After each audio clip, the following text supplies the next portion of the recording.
Hello everyone, thank you for listening to my story.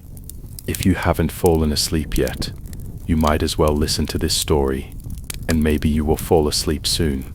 Before listening, please like and subscribe first. Of course, the premise is that you really like my content. If you have any thoughts or feelings, please leave a message below. Your opinions will really help me grow. Okay, enough chit-chat. Let's get started. Irene Emma was crouching on the marble floor of a private gallery when the sound of police sirens cut through the Madrid twilight. The corpse was kneeling straight, with its knees pressing down on the shadow of the cross. That was the light and shadow cut out by the crystal chandelier on the ceiling, which exactly reproduced the posture of the saints at the feet of Christ in the Last Judgment in the Sistine Chapel. The deceased, Alfonso de la Vega, clenched his right hand tightly, and the blood seeping from between his fingers formed a dark red scab on the silver ring. Religious extremist. The voice of a young police officer came from above his head. Look at this cross and the kneeling position of the body. Irene didn't look up. She stared at the slightly tilted face of the corpse. A half-cut utility knife was stuck in the Adam's apple, and the blade was still stained with greasy paint that had not yet dried. The sunlight came in obliquely through the stained glass, casting a spot of light on the back of the dead man's neck. That position was exactly the coordinates of where Saint Bartholomew held his own skin in the Last Judgment. Adjust the projector parameters, she said suddenly. The technician was stunned for a moment. The surveillance shows that at 2:17 in the morning, someone turned off the main light and turned on this one. It's not surveillance. Irene stood up and brushed her fingertips across the edge of the projection, left on the wall. It's the angle of Christ's right hand in the original painting of the Last Judgment. Her voice was very soft, as if she was reading a string of codes. In the original painting, Christ's index finger and middle finger were at an angle of 30 degrees. The projection here, she drew an arc in the air with a pen. It's offset by at least 5 degrees. The technician looked down at the records and said, "Indeed, the calibration data of the projection equipment shows." Erin interrupted him, taking off her latex gloves and throwing them into the evidence bag. There are no more clues at the scene. As her colleagues began to gather their belongings, she went around to the evidence room at the back of the gallery. After locking the door, she pulled out a stack of scene photos from her canvas bag. These were extra photos she had taken when the forensic doctor wasn't paying attention.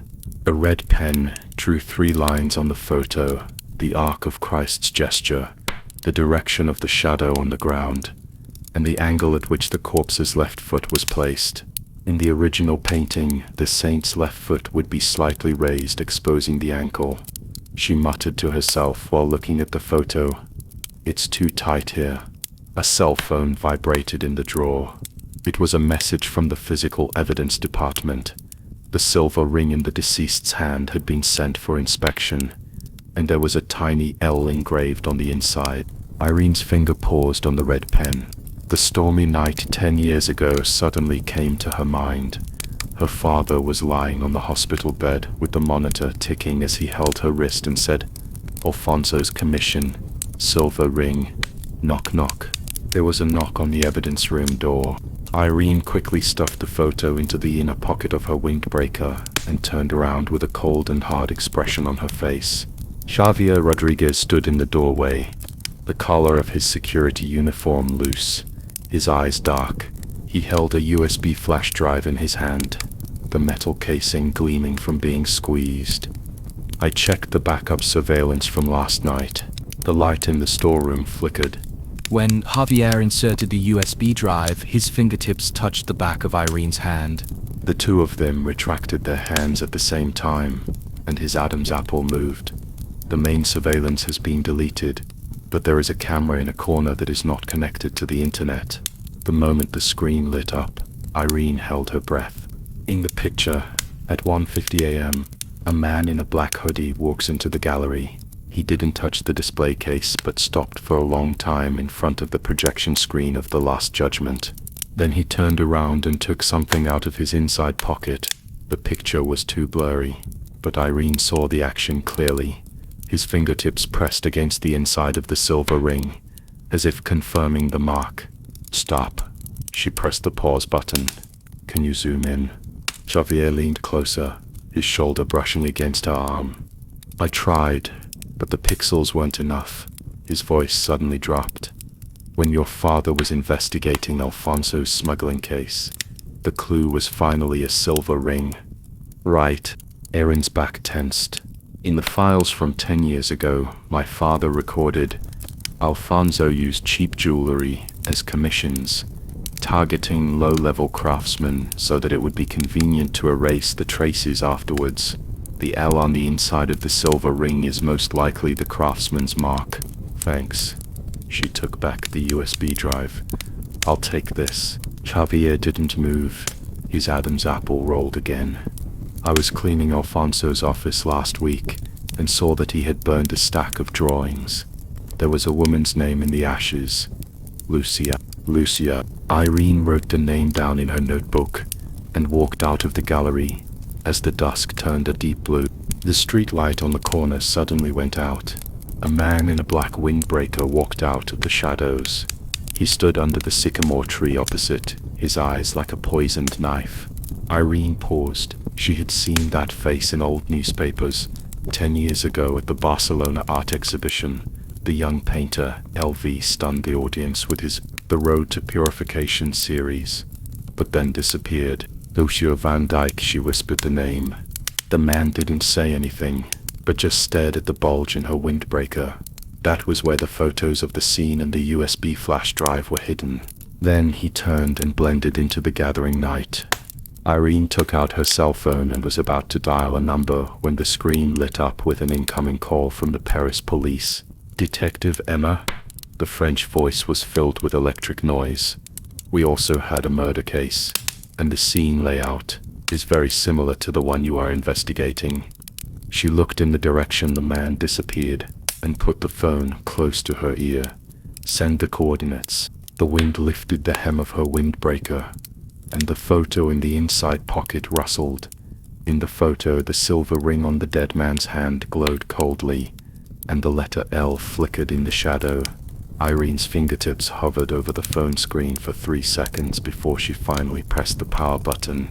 As the night flight from Paris accelerated on the runway, she rested her forehead against the cold window, her briefcase on her knees, which contained the printed materials of Poussin's Orpheus and Eurydice, the corners of which were curled up by her like butterfly wings wet by a rainstorm. My father's notes from 10 years ago suddenly surfaced. There was an anonymous letter of complaint tucked into the brown paper file. The ink had faded to light gray. Betrayers in the art world will eventually face trial. At the time, she was squatting in her father's old study, watching the word trial being circled again and again in red pen, and her father's pen tip poking small holes on the back of the paper. Now that I think about it, the shape of that small hole looks a lot like the projection of the cross in the Last Judgment. It was raining coldly in Paris when the plane landed. Claire de Beauvoir's high heels tapped in the corridor of the Academy of Fine Arts. She stood at the door of the classroom holding a pile of files, her gold-rimmed glasses sliding to the tip of her nose. Detective Emma, the Renaissance portrait that Alfonso asked me to appraise last month, has modern resin mixed in the paint. She slammed the file on the table.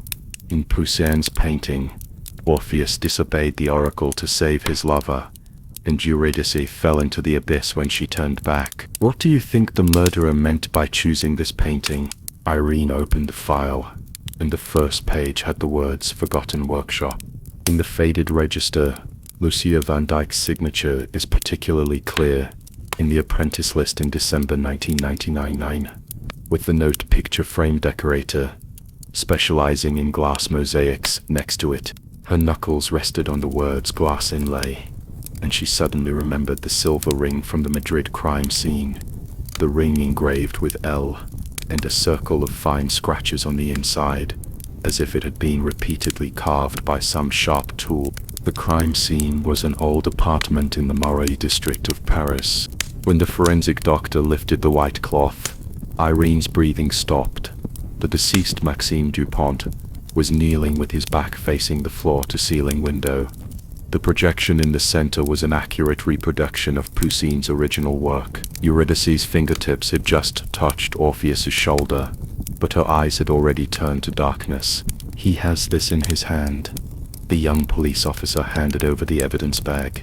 The faded glass brooch glowed a cloudy purple under the cold light, with several fine cracks on its surface, like a spider web.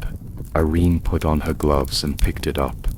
On the back of the brooch was engraved a tiny F, the mark of the forgotten workshop, which was exactly the same as the sample frame in Lucia's file. "It was a fatal mistake for Eurydice to look back," she murmured to the projection.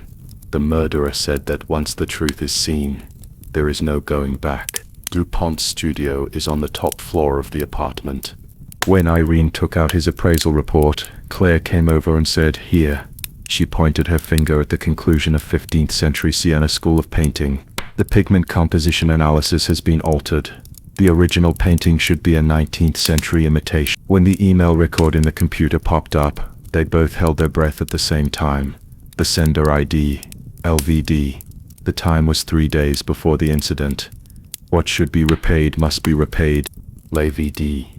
Irene muttered these 3 letters silently, and suddenly remembered the action of touching the silver ring in the Madrid surveillance video.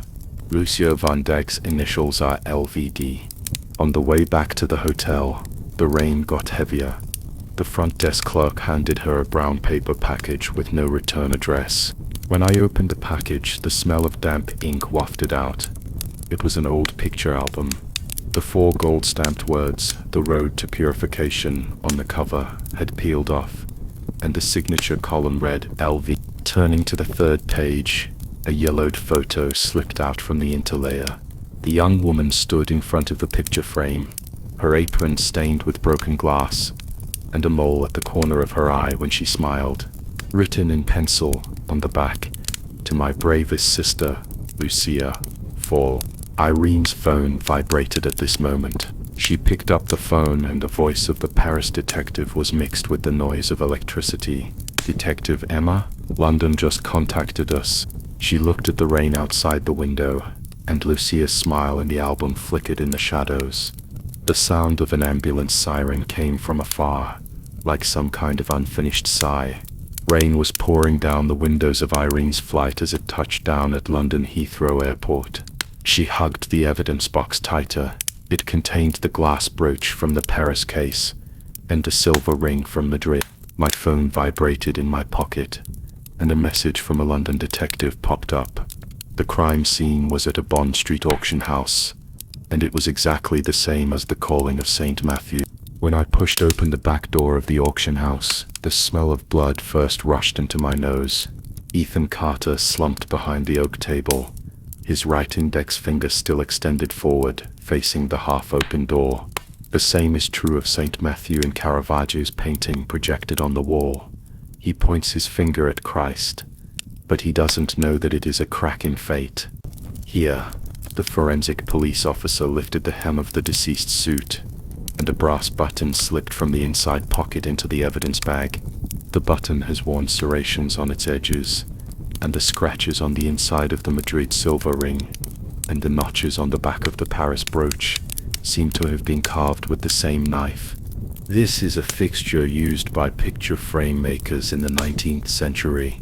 Irene pinched the evidence bag, her nails almost digging into her palm. The apprentices in the forgotten workshop would carve their own marks on the tools when making picture frames. The sheriff handed over the surveillance copy. At 2:17 a.m., a figure in a hoodie flashed into the auction house. He did not trigger the alarm, but skillfully avoided 3 blind spots, the locations of which were exactly the same as the surveillance blind spots of the Madrid gallery and the Paris apartment. "There's a picture frame restorer who comes here a lot recently." The girl at the front desk flipped through the appointment book. "He calls himself E.L. van Dijk and says he wants to do protective restoration on the auction items." She pointed to the computer screen. "He left his business card last Thursday and said he works part-time at a used bookstore. The second-hand bookshop is in an alley in Covent Garden." When Irene opened the door, The smell of pine and old paper wafted over, mixed with the scent of lily of the valley. Behind a counter, a man in a dark grey turtleneck was cleaning picture frames with a bristle brush, as gently as if he were lulling a baby to sleep. "Do you need help?" He raised his head. There was a faint scar at the corner of his eye, like a sketch paper that had been lightly poked by a pencil tip. Irene's breathing paused for a moment. This face appeared on the surveillance camera of the Madrid gallery. He was standing in front of a replica of the Last Judgment, and rubbing his fingers repeatedly over the inside of his silver ring. "This is a Caravaggio pastiche." She pointed to the painting next to him. "The paint is modern titanium white, but the base is tempera." The man put down the brush. "You have a good eye." His fingertips traced the curling grass pattern on the edge of the frame. "This frame is a replica of the Forgotten Workshop. Before they closed down in 1999, the last batch of apprentices engraved numbers on the mortise and tenon joints." Irene stared at the calluses on his palms, where a picture frame maker holds his carving knife. The shape of the calluses was unique. The lights in the evidence room stayed on all night. Irene spread out the 3 evidence bags on a piece of white paper. The scratch on the inside of the silver ring was an L. The F on the back of the brooch was the abbreviation of the workshop, and the serrations on the edge of the copper button were counted, and there were exactly 7 of them, the same number of teeth as on the apprentice badge in Lucia's file. The silver ring is the mark of an apprentice in picture frame design. She wrote a note on the evidence book. The brooch is from the glass inlay group, and the brass button is from the mortise and tenon fixing group. Which group was Lucia in back then? The phone vibrated at this moment.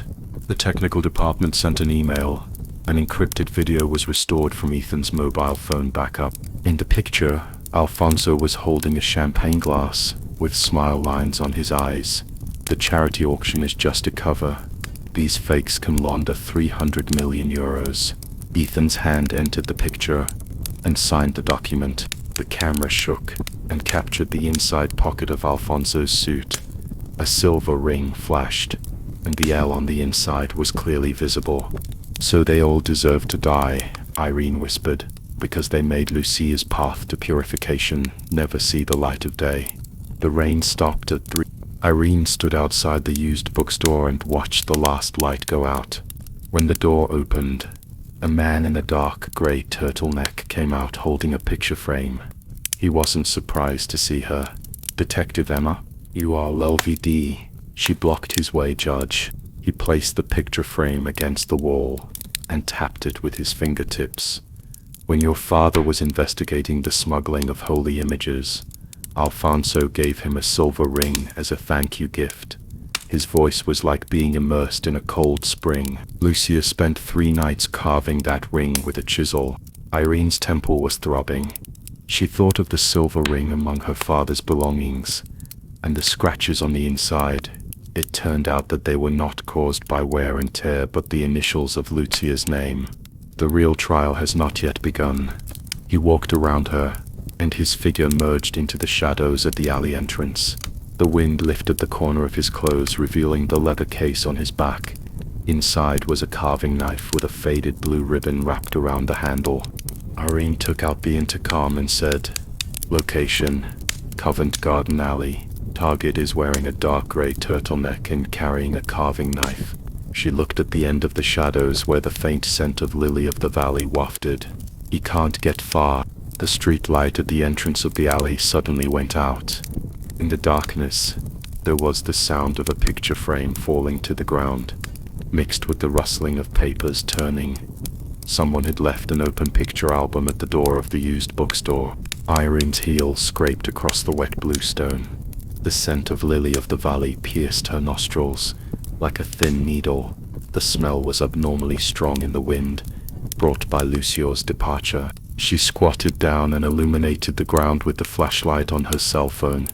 The forefoot of the shoe print was severely worn, with the unique curvature of handmade leather boots, which was exactly the same as the man holding the picture frame in the surveillance video of the second-hand bookstore.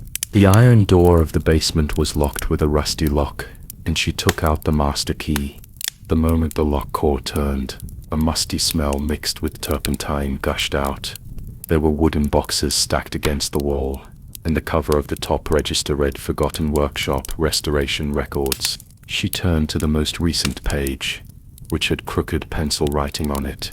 Sothe's Paris, frame of Bacchanalia, marked by L.V.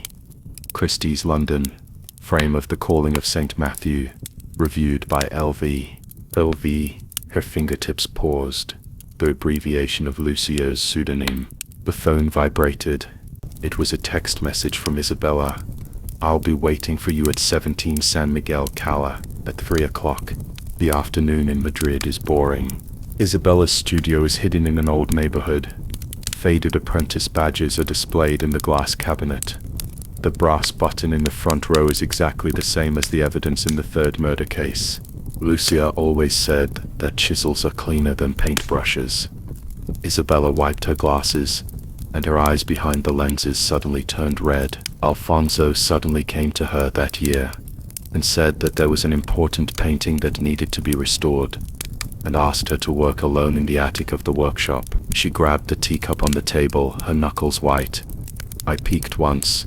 She was wiping a religious painting, with a burning bush in the background and a woman kneeling in the middle holding a cross.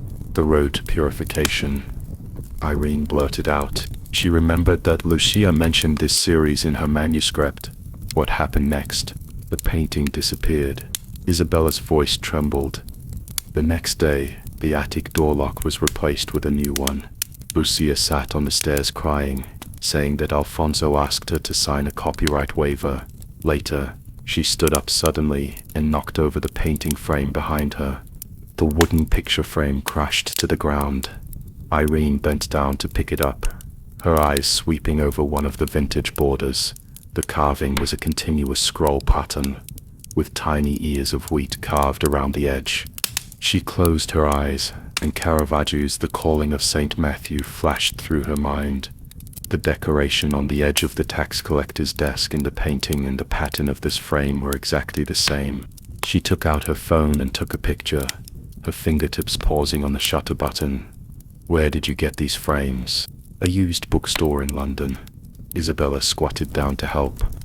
"The owner said it was an artist's relic and sold it to me cheaply." Irene dug her nails into her palms. The second-hand bookstore, Lucio's territory. Restoration took place at the Grand Palais in Paris. Irene was wearing a Chanel suit with a badge that read, Fondation Katharina Geneva. She mingled in the crowd, her eyes sweeping over the frame of Lamentation over Christ in the display case. The number matched the one marked LV in the registration book. "Mrs. Catalina?" The familiar sound of Lenguan came from behind. She turned around and saw Lucio wearing a dark grey suit and a faded glass brooch, exactly the same as the evidence from the second murder. Curatorial consultant L. Van Dyke. He reached out and brushed his fingertips across her wrist. "I didn't expect you to be so interested in restoration." Irene smiled and shook his hand back, her nails almost digging into her flesh. "I heard that you have a restoration record for the path to purification." Lucio's pupils shrank. He leaned close to her ear, his breath wrapped in the scent of lily of the valley. "When your father received the silver ring from Alfonso, he never told her that he was a policeman." Her smile froze on her face. The ceiling light in the hotel room was so bright that it was hard to open my eyes. Irene took out her father's silver ring from the junk box and placed it on the bedside table side by side with the one in Alfonso's hand from the evidence bag. The L marks on the inside of the two rings are exactly the same. Even the depth is the same. It's not a coincidence they were carved by the same carving knife. She remembered the day of her father's funeral, when Alfonso stood in the corner of the mourning hall holding a white rose. She remembered her father always saying in her childhood that a police badge is more precious than any work of art. She remembered the encrypted video in the evidence room when Alfonso held up a glass of champagne and said fakes can launder 300 million euros. There was a blurry figure in the background, and the cufflinks on his suit cuffs were shining the same light as the one among her father's belongings. "It's raining outside the window again." Irene clutched the two rings, her knuckles turning white. The phone on the bedside table lit up. It was a new email from the technical department.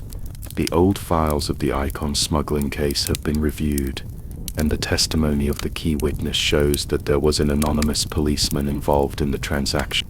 The wind blew up the curtains and made the framed photos on the table rustle. In the photo, the table edge decoration of Caravaggio's The Calling of St. Matthew and the pattern of the picture frame in Isabella's studio overlapped to form a blurred shadow in the rain and fog. Irene's fingers paused for 3 seconds on the brass lock of her father's old desk. The edges of the brown paper bag in the drawer were yellowing, and at the bottom was an unsent letter. The letter was as brittle as thin ice. When she unfolded it, she heard a slight tearing sound. It was her father's handwriting. The ink spread across the line, but I didn't know, like a tear that had not dried yet. The phone vibrated on the sofa. She stared at the date at the end of the letter, March 15th, 1999, 3 days before Lucia fell. Detective Emma? Javier's voice came from the phone, with an electric noise. I'm in the gallery storage room. Can you come over now? The storeroom smelled of mold and old canvas. Javier's fingertips trembled as he thrust the USB into her hands. The surveillance footage was from 10 years ago. I hid behind a fire hydrant. In the video, Alfonso is wearing a camel coat, and the ashes in the brazier are swirling upwards. The moment the camera zoomed in, Irene held her breath. In the lower right corner of the half-burned drawing, the signature, LV, looked like a bloodstain.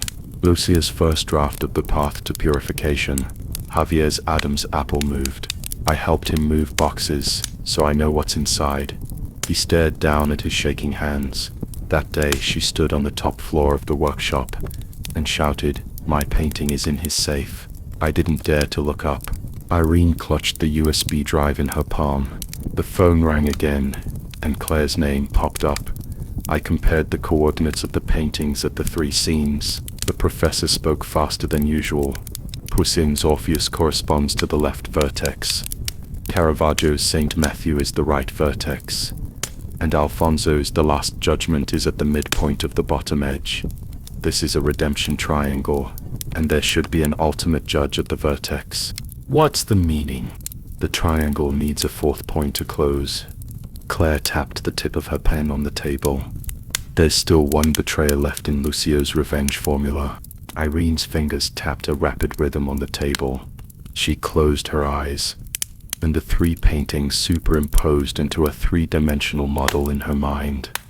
The projection angle of the cross, the position of the brooch, the landing point of the brass button. All the details suddenly connected into a line, as precise as the trajectory of a bullet. A crypt. She opened her eyes. The crypt of the Cathedral of Madrid. Claire gasped. How did you... The positions of the saints in the Last Judgment exactly match the coordinates of the relief carvings on the ceiling of the tomb. Irene grabbed her coat. The auction is scheduled for 10 o'clock tonight. They want to trade Lucia's original work. As the raindrops hit the car window, my phone suddenly vibrated. An unknown number, with a voice changer that sounded like sandpaper rubbing against each other. Detective, do you think he is judging someone else? The sound of church bells was mixed in with the noise of electricity. In fact, he is waiting for someone to judge him. The moment the photo was sent, Irene slammed on the brakes. On the unfinished canvas, the woman in the blood-red frame has her back to the viewer, holding half a silver ring in her right hand. The title was written in charcoal, The Road to Purification, Final Chapter, and signed LV, the same carving knife as the one on the inside of the ring in Alfonso's hand. The wipers swung back and forth, turning the words on the photo into a blurry red. Irene took out her father's letter. The words "but I didn't know" were soaked by the rain and stained into a red color similar to the blood in the painting. As she started the engine, a gray shadow flashed in the rearview mirror. He was wearing a dark gray suit and a faded glass brooch, exactly the same as the evidence from the second murder. The phone vibrated on the passenger seat. It was a new message from the technical department. The handwriting of the anonymous police officer in the Icon smuggling case has been identified. It matches the signature on Mr. Emma's file. Erin folded the letter into small pieces and stuffed them into the evidence bag. The rain was getting heavier and heavier, and the spire of the cathedral was looming in the rain. She pulled out her father's police badge, the metal edge of which hurt her palm. The badge had been placed over his heart when he was buried 10 years ago. The photo of the Road to Purification final chapter is still lit. When the woman turned around, half of her face was revealed. Her eyes and eyebrows overlapped with the man in Irene's childhood album who held her in his arms while looking at paintings in the museum. When she stepped on the accelerator, the wipers suddenly stopped. On the windshield, raindrops gathered into a line along a certain trajectory, clearly pointing in the direction of the cathedral's crypt. The moment a wiper got stuck, Irene's fingertips left a crescent mark on the steering wheel. The bronze door of the cathedral shone coldly in the rain. She took out the pistol from her waist. The warmth of the gun handle against her palm made the hairs on the back of her neck stand up. At her father's funeral 10 years ago, the forensic doctor said that when his heart stopped beating, he was still holding half a silver ring in his right hand. The phone vibrated in my pocket. It was a message from Javier. The drainage pipe on the east side can enter the tomb. I removed the third brick. She stuffed the silver ring from the evidence bag into her collar, and the coolness of the metal slid along her collarbone into her chest. As he walked around the side door of the church, his rain boots crushed a fallen leaf, revealing half of a faded glass brooch, a perfect match for the evidence at the second murder scene. On the blue stone slab at the entrance to the tomb, the newly carved inscription looked white in the rain. The judge is also a sinner. Javier squatted behind the brick pile, his Adam's apple moving.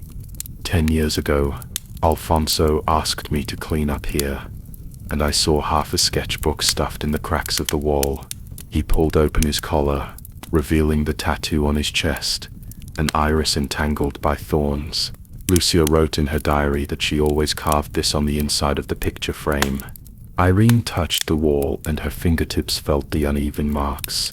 Sure enough, there was half a page of yellowed paper stuck in the cracks between the bricks, and the 3 words Alfonso written in smudged ink looked like a scar. Suddenly, the sound of a picture frame rubbing against the stone wall came from deep in the tomb. Javier suddenly pulled her to hide behind a stone pillar.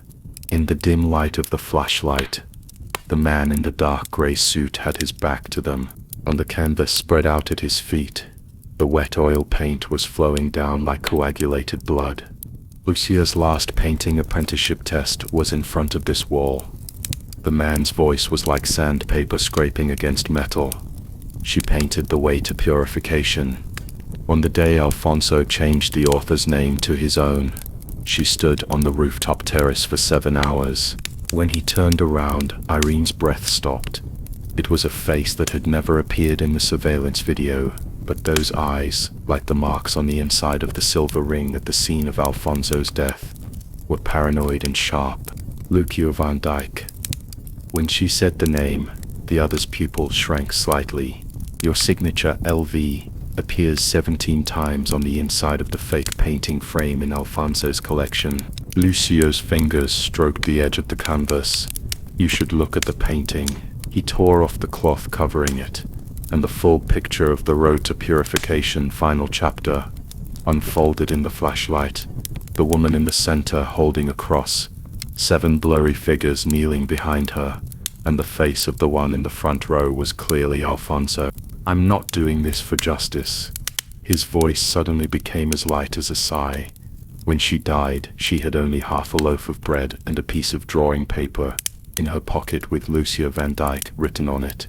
But in all the files, her name is unknown apprentice. There were hurried footsteps coming from the entrance of the tomb. Isabella rushed in holding her phone. On the screen was a blurry photo. The words on the yellow diary were blurred by tears. Alfonso said he wanted to hang my painting in the Louvre, but the contract he gave me stated that Party A was the art charity foundation. The last page. Isabella's voice was shaking. Before she jumped, she wrote, "Please let the world know my name." Yup. Lucio pressed his fingertips against the canvas, rubbing the paint into a dark red in his palms. Irene fished out her father's police badge, the metal edge hurting her palm. "Your sister's silver ring. My father was clutching it before he died." She held the evidence bag in front of him. There was a picture album by his bed. On the cover it read, "To LV for the stolen talent." Lucio's fingers suddenly clenched. He stared at the carving on the inside of the silver ring. It was the same carving knife that he had carved on his sister's picture frame. "He wanted to give your sister justice." Erin's voice softened. "Just like you wanted the world to remember her." The wind in the tomb suddenly became strong. Lucio released the knife that he had been hiding behind his back, and the blade hit the blue stone slab, making a hollow sound. He walked towards the deepest part of the tomb, where there was a hole in the wall sealed with bricks, with half of the gold-painted picture frame visible through the cracks in the bricks. "Go and have a look." He turned his back to her. Lucio's original work is behind the wall. As Javier's crowbar cracked the first brick, Erin's phone vibrated in her pocket. It was new information from the technical department. The postmark on the anonymous letter reporting the smuggling of the holy image matches Mr. Emma's last attendance record. She stared at Lucio's back. Half of a brass button was exposed from his suit pocket. It was polished to a shine, along with the evidence from the third murder scene. I don't know when the rain stopped. When the first rays of morning light shone through the tomb's air vents, the forensic cordon had already surrounded Lucio's body.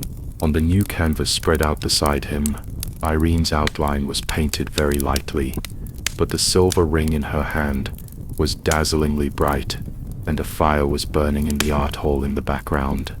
The inscription was written in blood. "True cleansing from sin begins with the confession of impurity." Isabella squatted in the corner, flipping through the scroll she had taken out of the hole in the wall. The author column of the top painting, "The Way of Purification," Chapter 1, is neatly written as Lucio van Dyck. Irene took out her father's letter.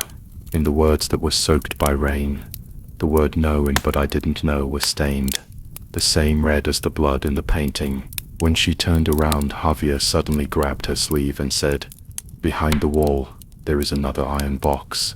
The iron box was locked with a combination lock, and half a piece of paper was stuffed in the keyhole. It was written by Lucio. "Want to know your father's secret? The answer is inside the seventh frame." The wind in the tomb made the drawing paper rustle. Irene squatted down and stroked the edge of the frame of Lucia's original painting with her fingertips. There was indeed a shallow scratch there, an iris entangled by thorns. The medical examiner pressed the rubber glove against Lucio's wrist one last time, and when he straightened up, the canvas glove was stained with blood. Irene ignored his shaking of the head as she squatted over the paint box beside the body and ran her fingertips through half-dried tubes of oil paint, cobalt blue, ochre, and half a tube of dark red, the same colors he had crushed in his palm. There was a half roll of sketches at the bottom of the box. When she unfolded it, the burn marks on the edge of the paper hurt her fingertips. In the center of the painting is a burning gallery, flames licking the stained glass, and in the background a hooded figure stands beneath the shadow of a cross. The angle of the cross matches exactly the scene of Alfonso's murder. "This is his memory." Isabella's voice came from behind. Irene looked up and saw the female restorer holding a hardcover diary in her arms. The cover was a faded blue, and the edges were stained with sawdust, the same color as the old picture frame in the forgotten workshop. "I found it in Lucia's toolbox when I was organizing the studio."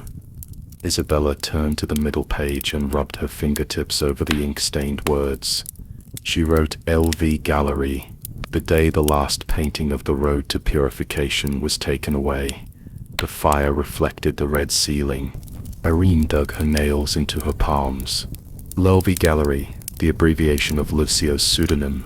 She took out her cell phone and looked through the photo album. In the photo of Alfonso's murder scene, the arc of the cross projection suddenly overlapped with the outline of the flame in the sketch. Gabriel. She dialed. Check the historical records of LV Gallery. The sound of shuffling papers on the other end of the line stopped. Originally known as the St. Louis Arts Center, it closed due to a fire 10 years ago. The archivist's voice was muffled. But the fire report is missing. There's only a cancellation certificate in the system. The investigation records, fire identification, and eyewitness testimony are all gone. Gabriel paused. Do you need me to hack into the old archives? Erin stared at the cross in the sketch, her throat tight. Send me the address. The iron door of the abandoned gallery rusted away. Irene used the master key she got from Javier to open the door. The sound of metal friction was particularly harsh in the night. The basement was filled with a burning smell. She stepped on a piece of melted glass, and the crisp sound startled a bat and made it fly up. The flashlight beam swept across the wall, and ashes fell down. When the aperture stopped at a mottled spot, her breath paused. Half of a mural was revealed under the peeling wall. A woman was kneeling in the flames, and a silver ring on her wrist was shining with a cold light. Exactly the style of the Road to Purification in Lucia's original work. Small words were engraved below the mural. The fire of judgment begins with betrayal. She leaned in closer and brushed her fingertips over the marks. Something was poking her hand in the cracks between the bricks. Irene dug out a thin piece of metal and blew away the dust. It was an old auction house number plate with Alfonso Charitable Foundation 06090118 printed on the back. 060918. 3 days before Alfonso's death. She grasped the metal piece in her palm, and the coolness seeped through her skin and into her bones. This thing should have been burned down along with the gallery, but someone had hidden it in a crack in the wall. Who is it? Lucio, or the one who set the fire? The phone vibrated in my pocket. It was the latest news from the technical department. The postmark on the anonymous letter in the icon smuggling case matches Mr. Emma's last attendance record. Irene looked at the silver ring in the mural and suddenly remembered the title page of the picture album on her father's bedside. To LV for the stolen talent.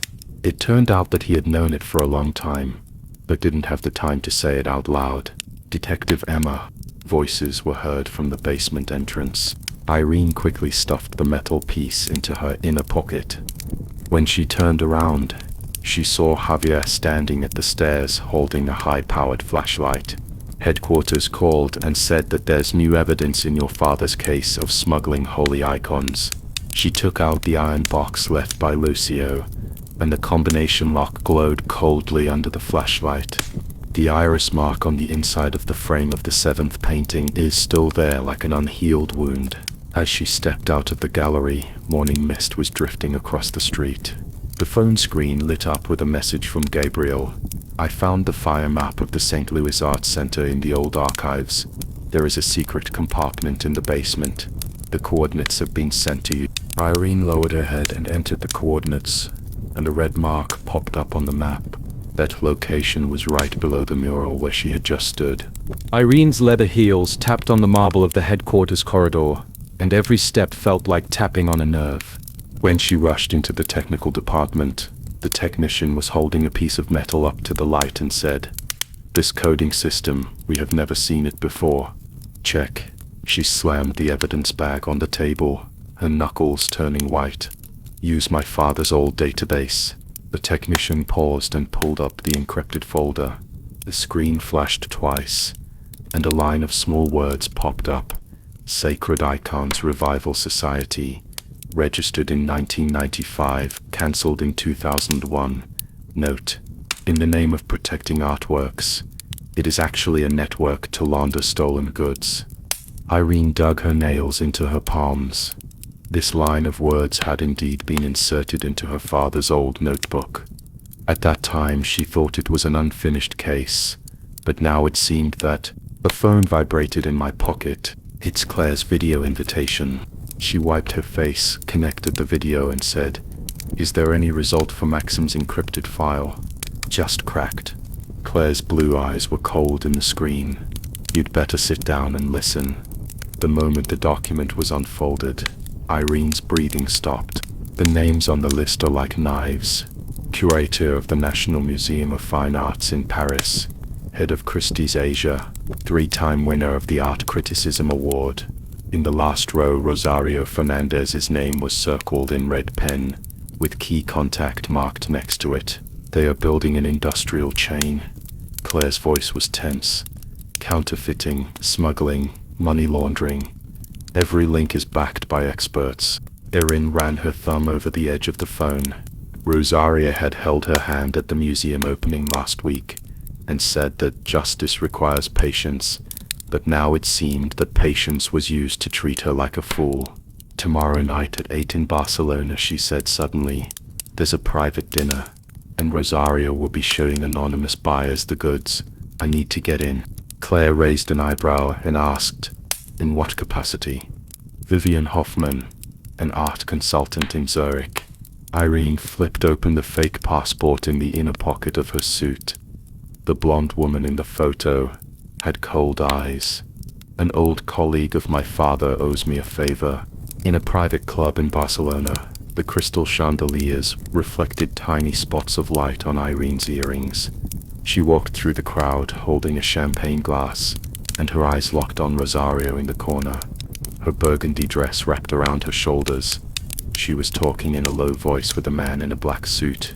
Miss Hoffman? The waiter's voice startled her fingertips. Do you want me to introduce you to the collector? No need. She forced a smile and turned the wine glass half a circle in her palm. I want to see the real good stuff.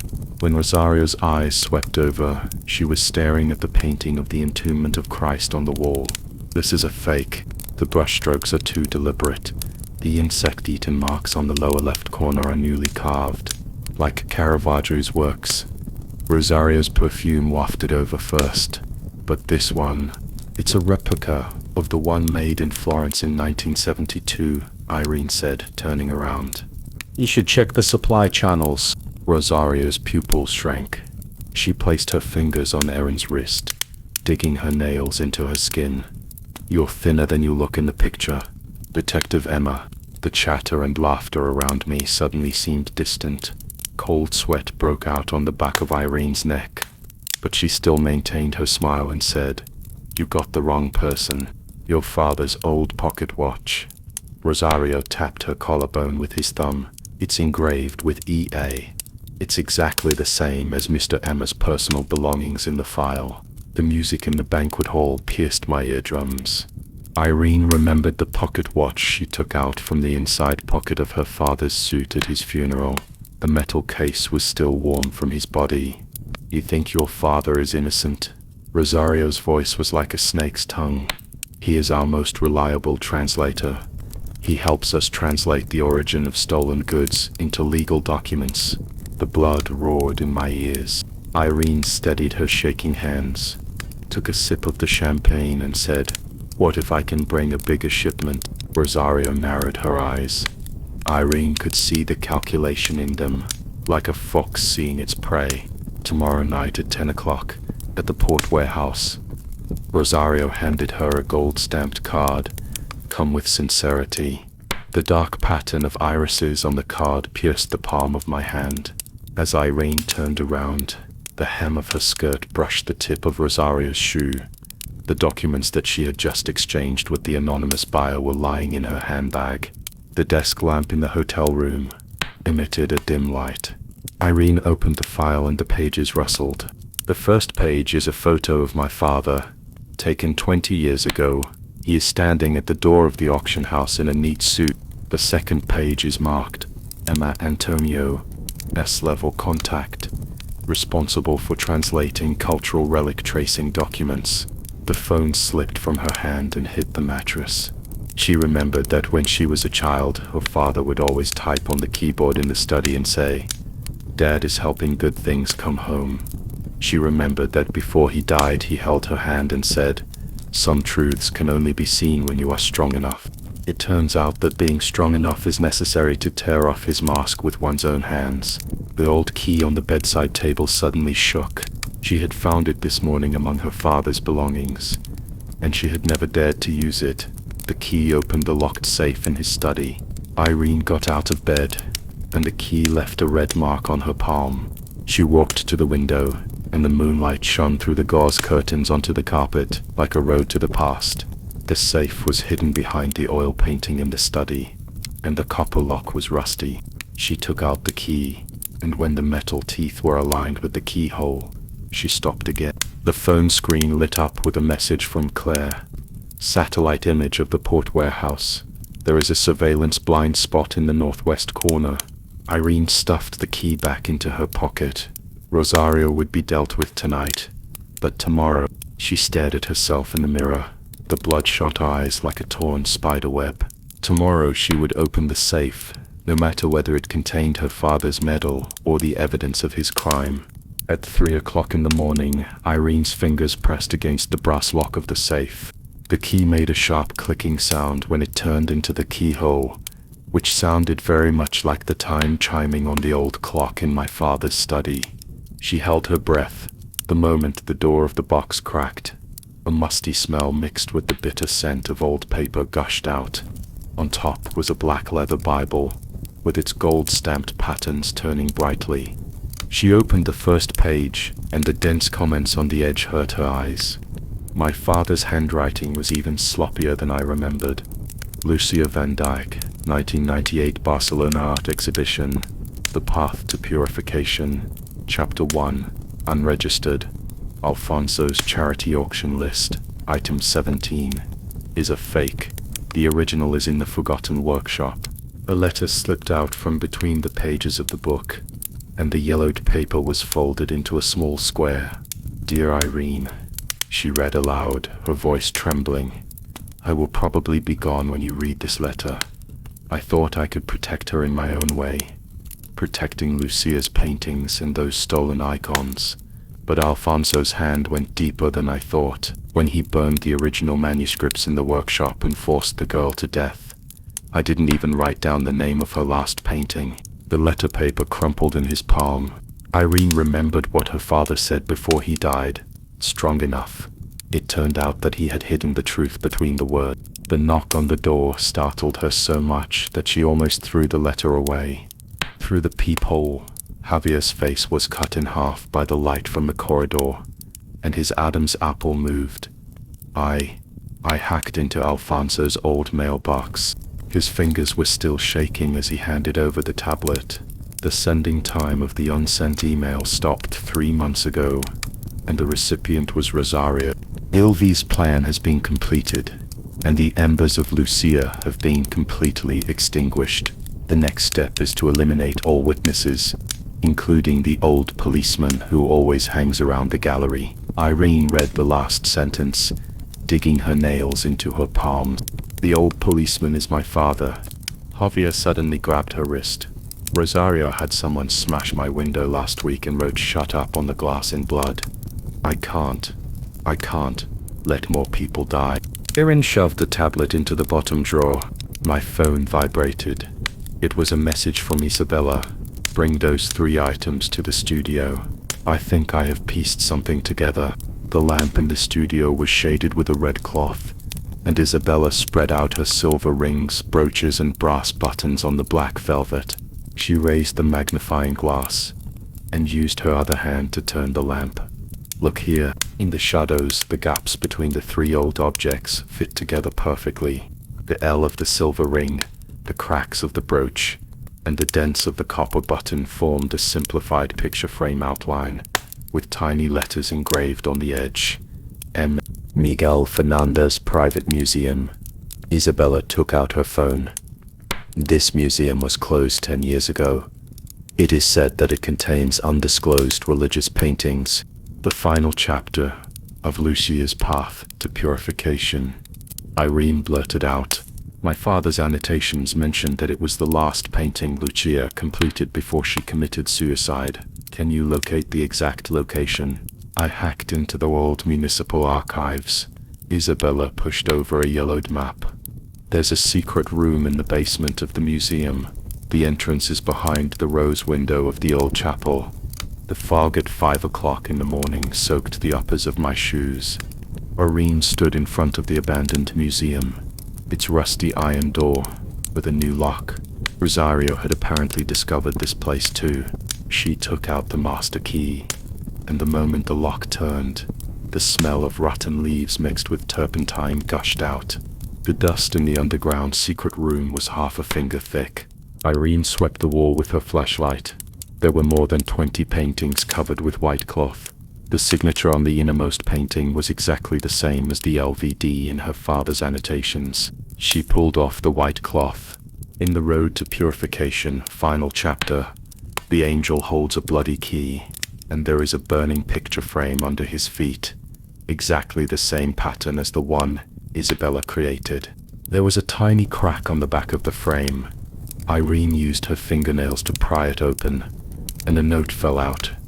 Geneva, Icon Revival Society, June 21, closed door meeting. The phone vibrates in her pocket. It's a message from Claire. Rosario's private jet is leaving for Geneva in 3 hours. Irene slipped the note into the necklace pendant that her father had left behind, which had an old photo of him embedded in it. As she turned, her flashlight swept across the labels of other paintings. All of them were authentic works that had been lost in Alfonso's charity auction. The setting sun cast a long shadow on the warehouse. Irene leaned against the car door, looking at the photo of the invitation to the Geneva conference on her mobile phone. It was the photo she stole from an antique dealer when she was undercover in Barcelona 3 months ago. The wind lifted her coat and the pendant hit her collarbone, like her father knocking gently on the door. She fished out the photo with the dark pattern on the frame and typed it in her memo: disguise as an antique dealer and bring a signed replica of LVD to the venue. The phone screen lit up and Javier sent a new message. Rosario's secretary said that the meeting needs to verify sincerity. They need an old item to prove their identity. Irene reached for the pendant around her neck, the metal edge scratching her fingertips. She remembered the last sentence in her father's letter: finish my unfinished business for me. This time, she said to the setting sun, I will enter with the truth. The corner of the invitation letter in my pocket pricked my palm, like the beginning of some kind of prophecy. The crystal chandelier of the Geneva Conference Center shone a cold light in Irene's eyes. She adjusted the angle of her pearl earrings, and the tiny scanner, hidden behind her earlobe, emitted a very slight buzzing sound. This was something Gabriel had spent 3 months modifying, and even the Swiss customs metal detectors couldn't detect it. Behind the golden screen at the entrance, Victor Landau was adjusting his bow tie with white gloves.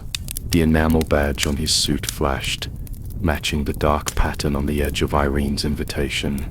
Zurich art consultant, Ms. Helena Costa.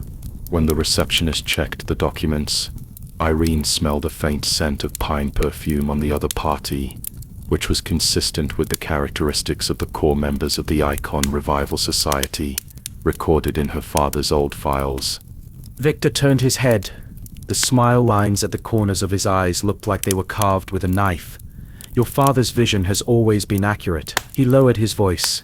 The painting of Confession of a Saint that he brought 3 years ago is still in the private chapel of one of our members. Irene dug her nails into her palms.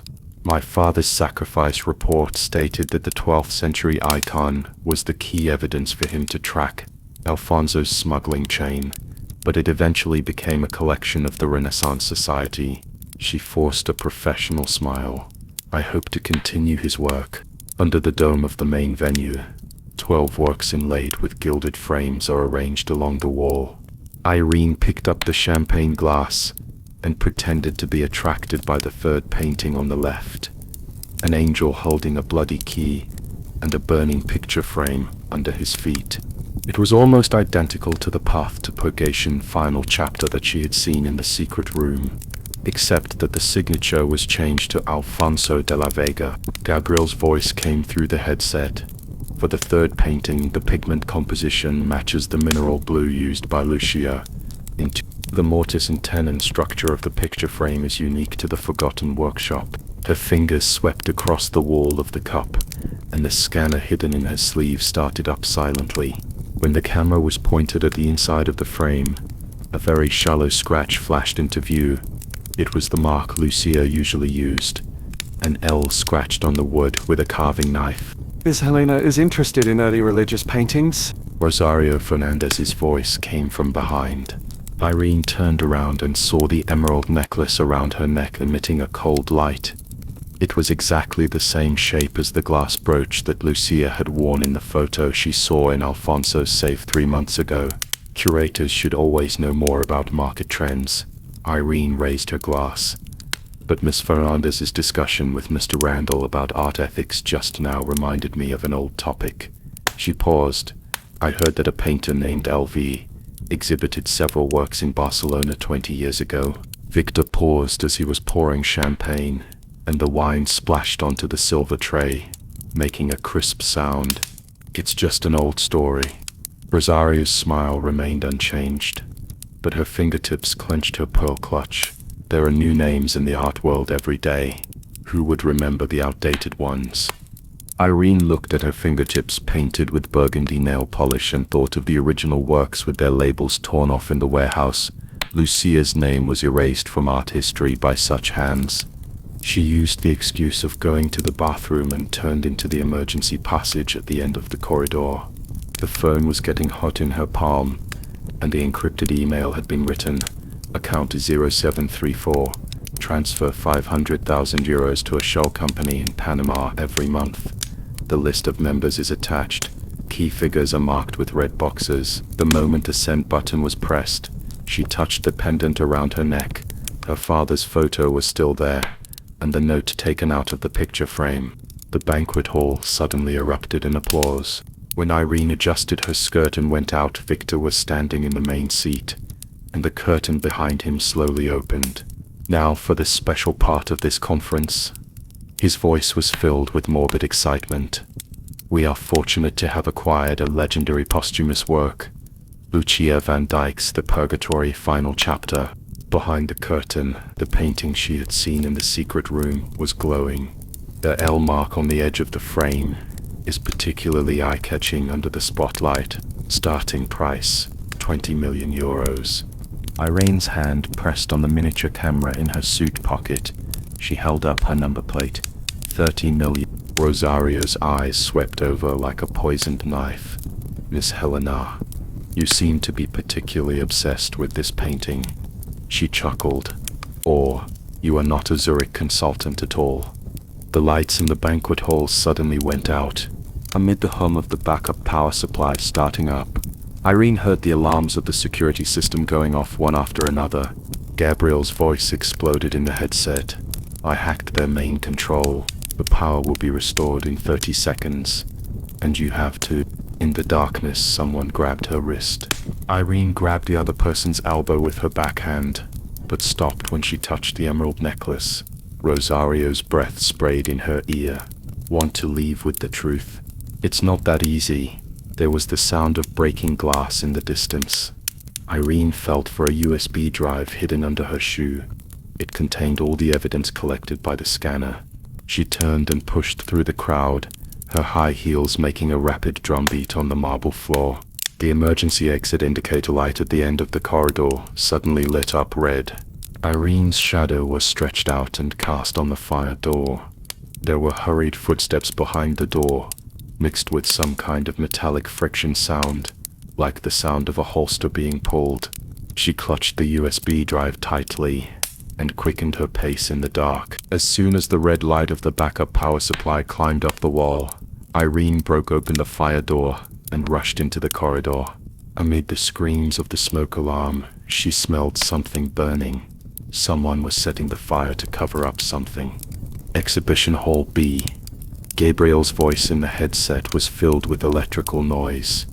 The last surveillance footage shows that the original painting was pushed into the safe in Hall B. She lifted her skirt and ran wildly, her high heels kicking the scattered champagne glasses and the broken crystals crunching under her feet.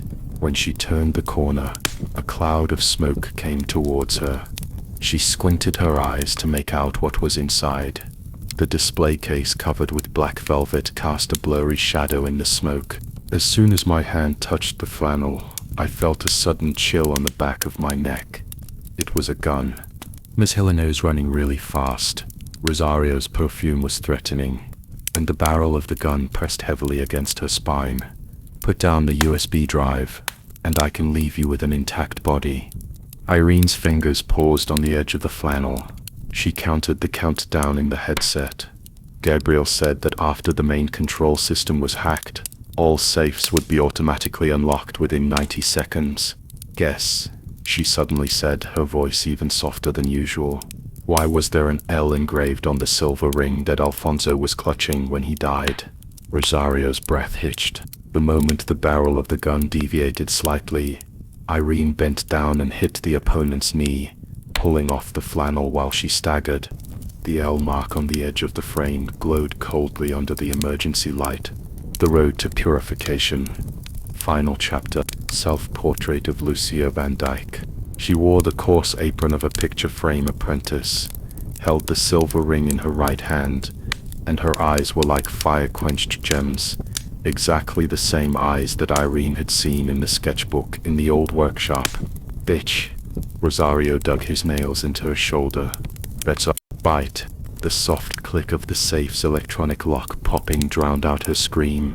Irene stuffed the USB drive into the interlayer of the picture frame and grabbed the special painting tube hidden under the display cabinet. This was what Javier had stuffed in 3 days ago when he was repairing the picture frame. He said it was in case of emergency transfer. All exits are blocked.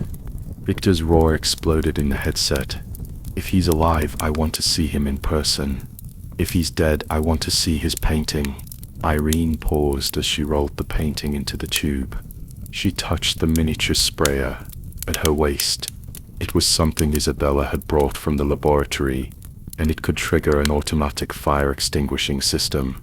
The moment the button was pressed, all the sprinkler heads on the ceiling exploded.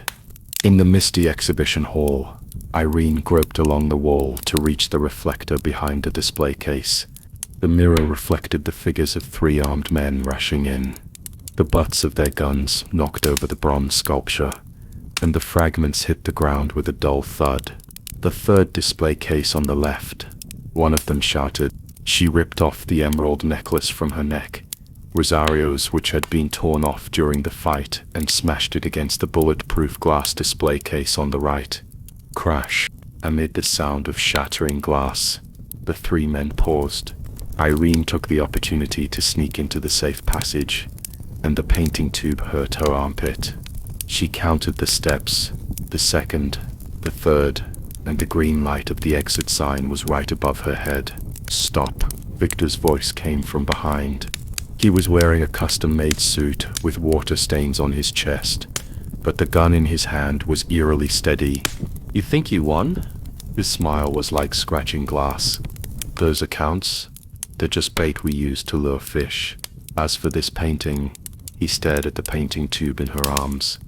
Lucia's name should have rotted in the grave long ago, and you are just another victim of LV. Irene stopped and pulled out half of the painting from the top of the painting tube. The silver ring flashed in the painting. You're wrong. She turned around. I'm not here to judge you. The mist filled the space between the 2 men, blurring Victor's distorted face. Irene raised the painting tube. I am here to make Lucia's name remembered again. Suddenly sirens sounded at the end of the corridor. Victor's pupils suddenly shrank. Just as he was about to pull the trigger, the Swiss special police, who rushed up from behind, hit his wrist with the butt of the gun. Detective Irene Emma, the leading police officer, showed his ID. Interpol headquarters has ordered you to arrest members of the Icon Revival Society. The painting tube felt hot in my arms. As Irene followed the police toward the exit, her cell phone vibrated in her pocket. It was a message from Gabriel. Isabella has cracked all the accounts. Javier found the LV fund in a Swiss bank. The Ministry of Justice has frozen their 300 million. Well done, she said to the air, as if she was talking to a friend thousands of miles away, or to the person in the painting. At 4 o'clock in the morning, at Geneva Airport, Irene boarded a flight to Madrid, holding the painting tube. The porthole reflected the ground. Victor was handcuffed and taken to a police car. Rosario's burgundy nails flashed in the crowd, and then she was pushed into another police car.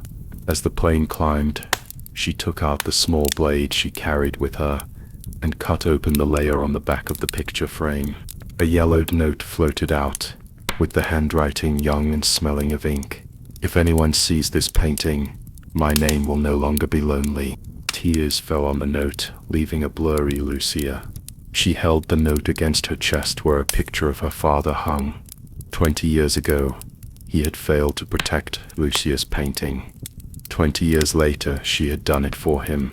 Madrid Airport is ready to receive you. The stewardess's voice came over the radio. We expect to land in 30 minutes.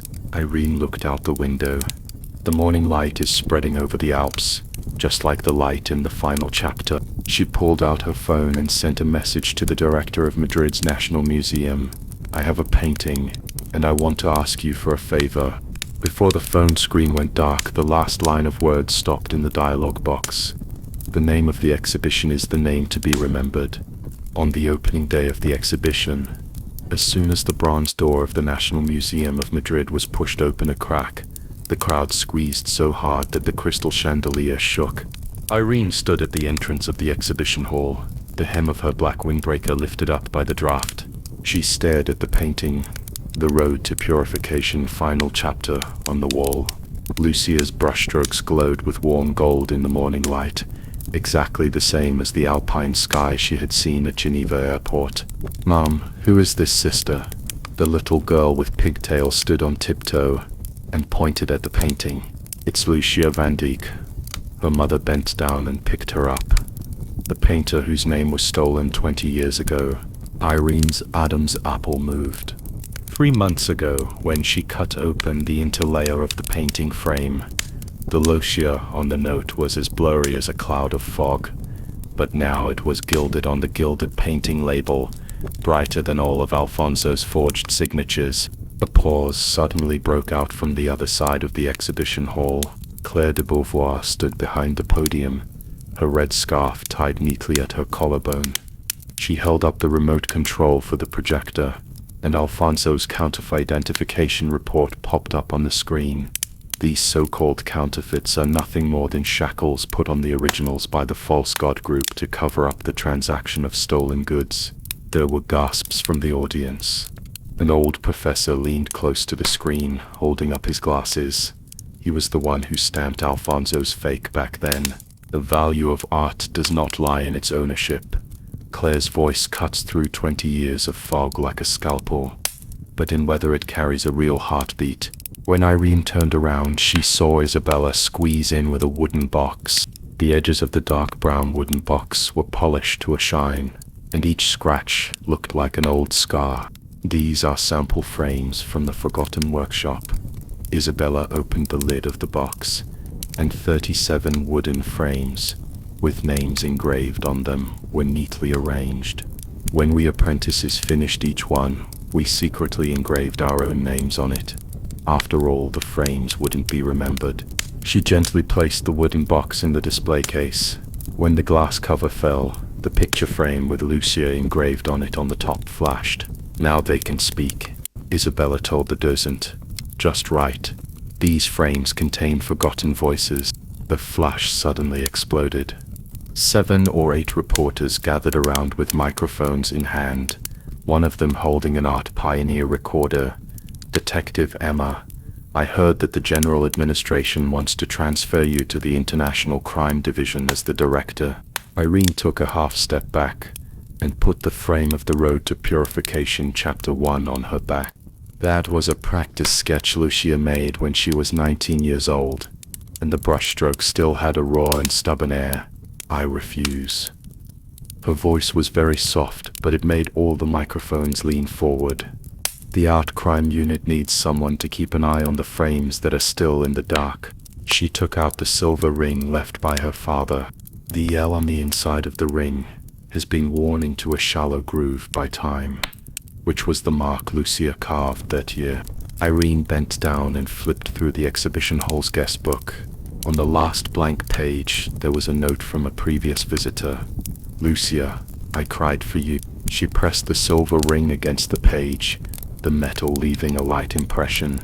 "I want to be a guardian of the truth, not a medal rack for the system." When the museum is closed, the setting sun dyes the glass dome blood red. Irene walked through the empty exhibition hall, holding her coat, and stopped in front of the road to purification.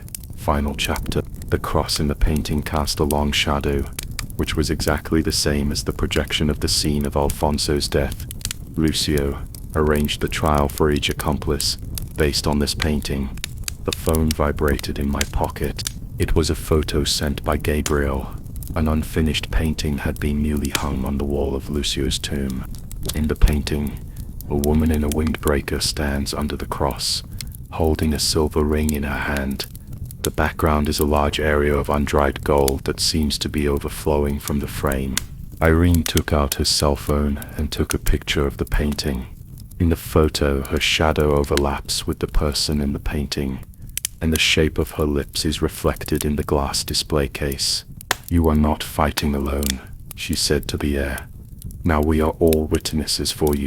The lights in the museum were turned off late at night, and only the sensor lights from the Path to Purification series were still on. The frame of a painting suddenly trembled, revealing a very thin crack. A yellowed paper was stuffed inside, which was an unsent letter from an apprentice 20 years ago. "If my name is seen one day, remember to tell Lucia that her painting saved my life." As the cleaner pushed the vacuum cleaner past, he didn't notice that next to the silver ring seal on the last page of the guest book, there was a new line of words. "Next stop, Rome." The spotlights outside the exhibition hall have not yet completely gone out.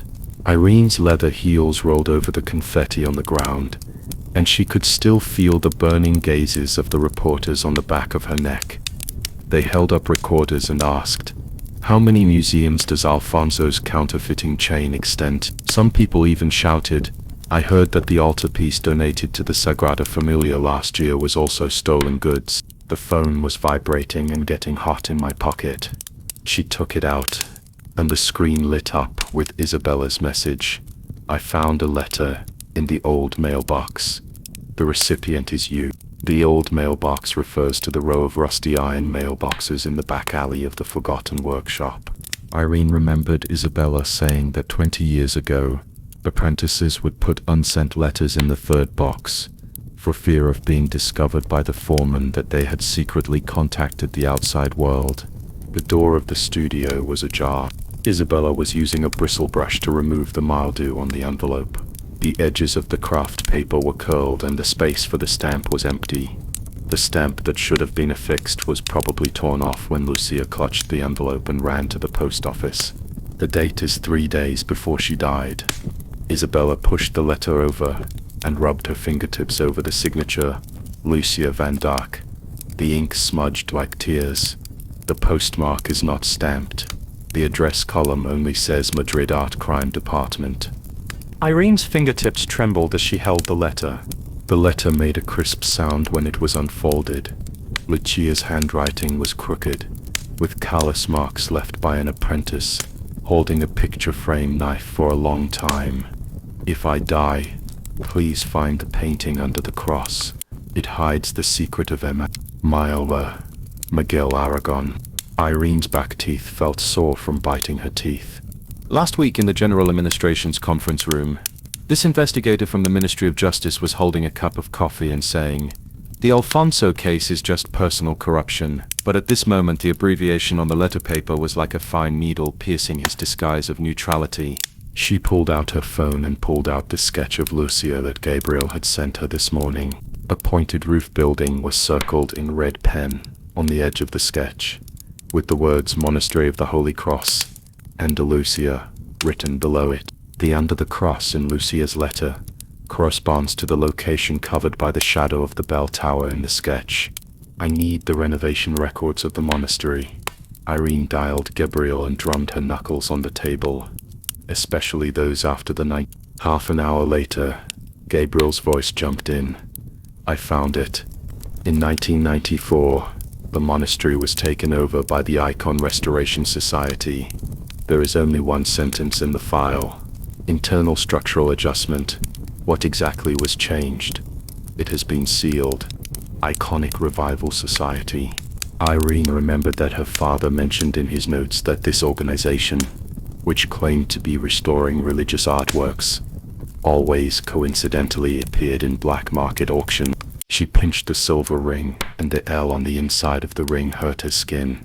Could the holy statue smuggling case that her father was pursuing be related to them? The next morning, Irene knocked on Miguel's office door, applied to enter the Holy Cross Monastery to conduct a cultural relic assessment.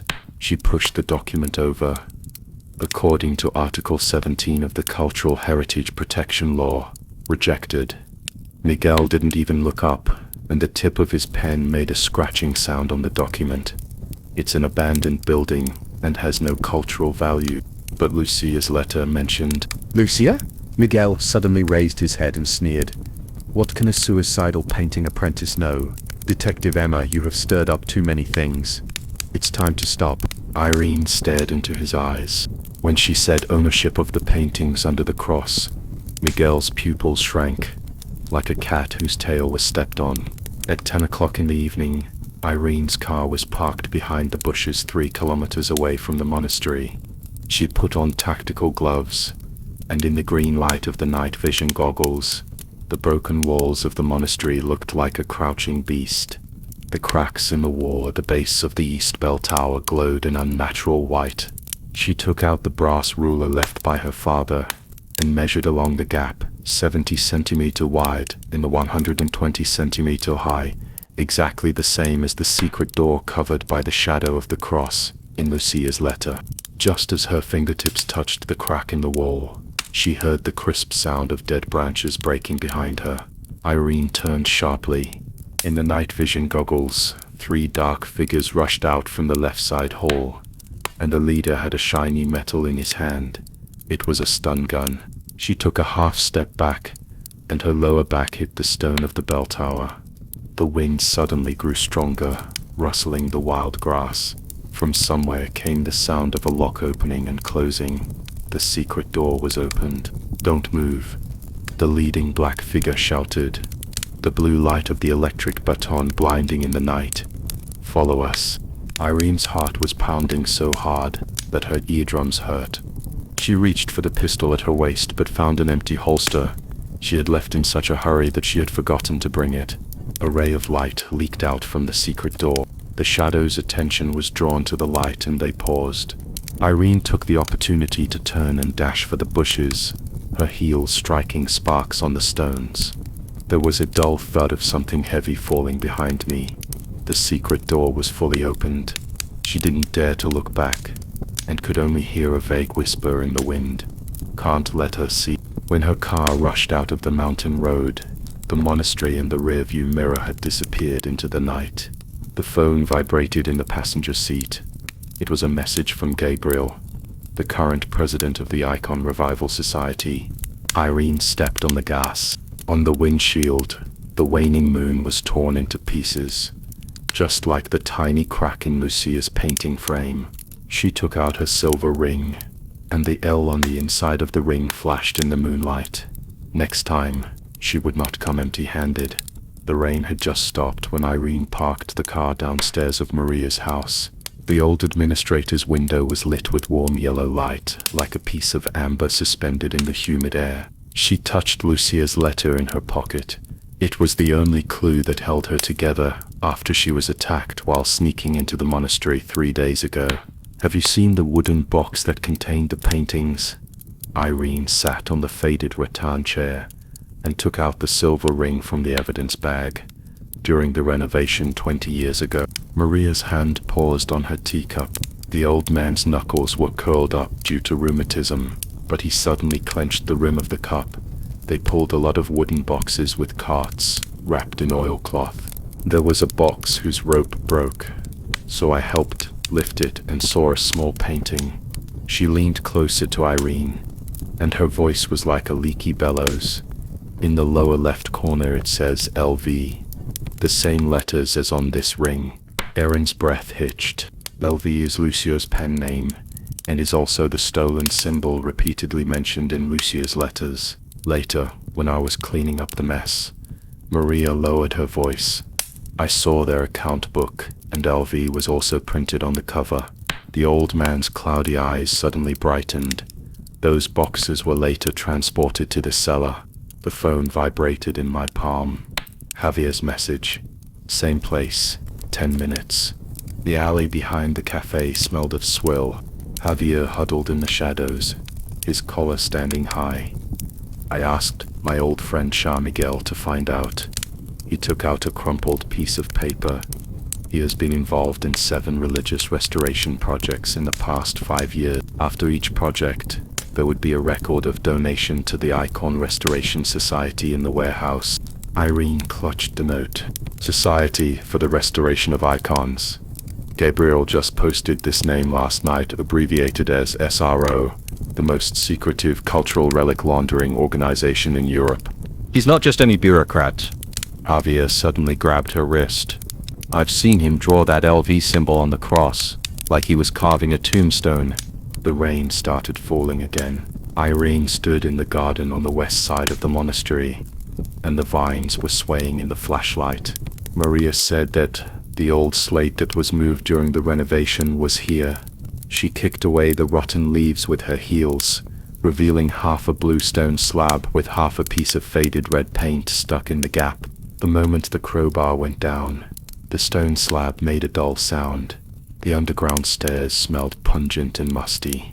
Irene's breathing almost stopped as her flashlight swept across the wall. The entire wall was embedded with hundreds of miniature oil paintings, each with a tiny LV engraved below it. The Road to Purification, Act 1.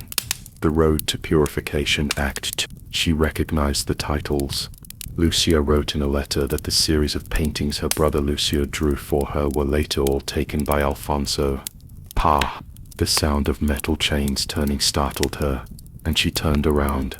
Miguel stood at the entrance of the stairs, with 2 plainclothes officers holding walkie-talkies behind him. He was dressed in a neat suit, like an icon just removed from a church. Ministry of Justice injunction. He waved the document. You are suspected of illegally entering state property. Irene reached for the phone on her sleeve. The emergency call button had been pressed, so Javier should be nearby. Do you think Lucia's is just an apprentice? She held up Lucia's letter.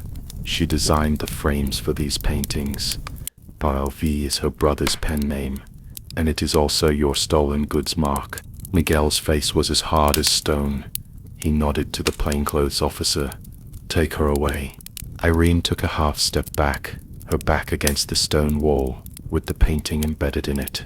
She pretended to stagger and stuffed her phone into the crack in the wall. The screen lit up for a moment, and Javier's number was on the line. As the plainclothes officer's hand touched her shoulder, a brick suddenly flew out from the shadows. Javier rushed over from the side and rear, knocking over the nearest plainclothes officer. In the chaos, Irene touched the silver ring and scratched it hard on the back of a painting of the Road to Purgation. Final act. The stone brick loosened with a click, revealing a sealed iron box. Get her, Miguel yelled. Irene clutched the tin and rushed toward the stairs. There was a gunshot behind her, and the bullet grazed her ear and hit the wall. She ran through the puddles until the outline of the monastery disappeared in the rain. The rain stopped when the car stopped downstairs of the apartment building. Irene locked the car door and stuffed the tin under her pillow. The moonlight seeped in through the curtains, coating the surface of the iron box with a layer of silver. She fished out her phone. There were 7 missed calls from Javier, the last of which read, "They're chasing us." There was a tiny crack along the edge of the tin, much like the crack in Lucia's picture frame. Erin reached for the gun hidden under the mattress and loaded it. Tonight she will open this crack with her own hands. The iron box glowed coldly in the moonlight. Irene leaned her back against the door and dug her fingertips into the tiny crack. The sound of metal friction pierced my eardrums. and the lid of the box suddenly popped open. The musty smell wrapped in the scent of old paper pages poured out. On top is a stack of yellowed account books. The first page reads, Alfonso de la Vega 2003-2023. The ink smudged like a piece of congealed blood. She turned to the middle and saw the words 12% commission from the Paris branch of the Society for the Restoration of the Holy Icon, which gave her goosebumps on the back of her neck. There was half a roll of parchment underneath. When it was unfolded, pencil lines emerged from the folds. It was the draft of the Road to Purification final act. Lucia mentioned in her letter that it was drawn with charcoal on the back of an abandoned picture frame, and my brother said it looked like an unfinished confession. At this moment, the girl in the painting is kneeling under the cross, with a silver ring hanging around her neck, exactly the same as the one in Irene's pocket. The phone vibrated in my palm. Gabriel's number popped up. Javier said you're wanted by the Ministry of Justice. Please encrypt and upload it for me. Irene took a photo of the account book and manuscript. Interpol database. Set the permission to Lucia Van Dyke. How long will it take? Now. She heard the sound of a car door closing downstairs. They're here. Claire was projecting the scan onto the wall as the spotlights of the Paris University auditorium lit up. This is a sketch of a frame designed by Lucia Van Dyke from 1999. She pushed up her glasses. The so-called Alfonso de la Vega's The Way to Purgation is just a plagiarist's varnish applied to the apprentice's frame. Someone in the audience raised a recorder and shouted, "How can you prove the authenticity of the manuscript?" Because I compared the mortise and tenon joints of 300 17th century Florentine picture frames. Claire pulled up the comparison chart. Lucia's improved double lock technique was not included in the textbooks of the Paris Academy of Fine Arts until 2001, while Alfonso's original work was hung in the Madrid gallery. And the auditorium erupted in applause. Claire looked at the camera and suddenly lowered her voice. The truth that is hidden is more expensive than any fake. The announcement from the Madrid Justice Ministry came faster than expected. Miguel's photo appeared in the news. He was wearing a neat suit, and his expression was like a piece of frozen butter. Detective Emma trespassed into a protected religious building and destroyed the national cultural heritage. We reserve the right to pursue legal responsibility for him. But the comments section has exploded. Lucia should be remembered became the most searched topic, and netizens dug out Alfonso's charity auction records over the past 20 years. Each auction had the sponsorship logo of the Sacred Icon Restoration Society. Someone posted an old photo. At the 1999 Barcelona art exhibition, Lucia Van Dyke stood in front of The Way of Purgation, Act 1, with Alfonso, who was smiling proudly. Next to him, Irene squatted in the shadow of the container at the port of Barcelona and heard the voice of Interpol in her headphones. The freighter will set sail in 10 minutes, and the target is hold. She touched the silver ring in her pocket. The rain dripped down the brim of my hat onto the tips of my shoes, and the salty taste spread into my throat. Action. The moment the iron door of the container was pried open with an iron rod, the smell of mildew mixed with turpentine hit us in the face. The stacked picture frames were covered with dust sheets, and the label on the top one had not been removed yet. LV. The Road to Purification Dawn. Miss Detective. Miguel's voice came from behind. He held a black umbrella, but his suit was wet and stuck to his body. Do you think you can rewrite history by finding a few paintings? Irene turned around and spun the silver ring on her finger half a circle. At least her name will appear on the label. Miguel's pupils shrank to pinpoints. Just as he was about to touch his pocket, several figures rushed down from the deck of the freighter. Their Interpol credentials flashed coldly in the rain. Miguel Aragon, you are suspected of being involved in transnational cultural relic smuggling. The sound of handcuffs being buckled was crisper than thunder. You have the right to remain silent. Irene squatted down and gently peeled off the dust sheet. Lucia's painting looks more vivid in the rain. The girl looks up at the cross. The tears in the corners of her eyes have not yet dried. She took out her cell phone and took a photo of the painting. The photo was captioned, Lucia van Dyck, the National Gallery. A few days later, the entire series of The Road to Purification is hung in the most conspicuous exhibition hall, and the labels under each painting are shining with gold paint, created by Lucia van Dyck. Irene stands in front of the final act. In the glass display case, the silver ring was facing her. It was sent by Luciato Javier, with a single note. Say thank you for my sister. When you see this painting, my name is no longer alone. She heard it. It was a soft sound, like wind blowing through a crack in a picture frame. You are never alone, she said to the air. As the lights in the exhibition hall gradually dimmed, Irene gently placed the silver ring on the guest book. The handwriting on the last page was not yet dry. Lucia van Dyck, we will remember you. The phone vibrated in my pocket. Javier's message popped up. There is still $500 in the tin box, and the pay is American branch of the Holy Icon Restoration Society. She stared out the window at the rising dusk, her finger hovering over the reply key. Some truths have just begun to reveal the first cracks. Irene's leather heels tapped on the floor tiles of the General Administration's archives room, making a frightening sound. The tin box still carried the dampness of the port of Barcelona. When she opened the lid, $500 of exchange slipped out. The payee was the American branch of the Congregation for the Restoration of the Icon, exactly as Javier had said, but her eyes were attracted by Lucia's manuscript, which was pressed at the bottom. There are circles of fine scratches on the edge of the manuscript paper, as if it had been rubbed repeatedly with a needle tip. She took out the silver ring from her pocket. There was a crescent-shaped dent on the inside of the ring, caused by years of wearing it on the joints. Press the silver ring onto the scratch. Fits perfectly. The ceiling light suddenly flashed twice.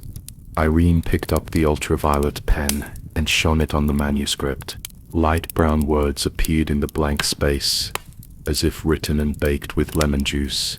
The real name is hidden in the shadow of the cross.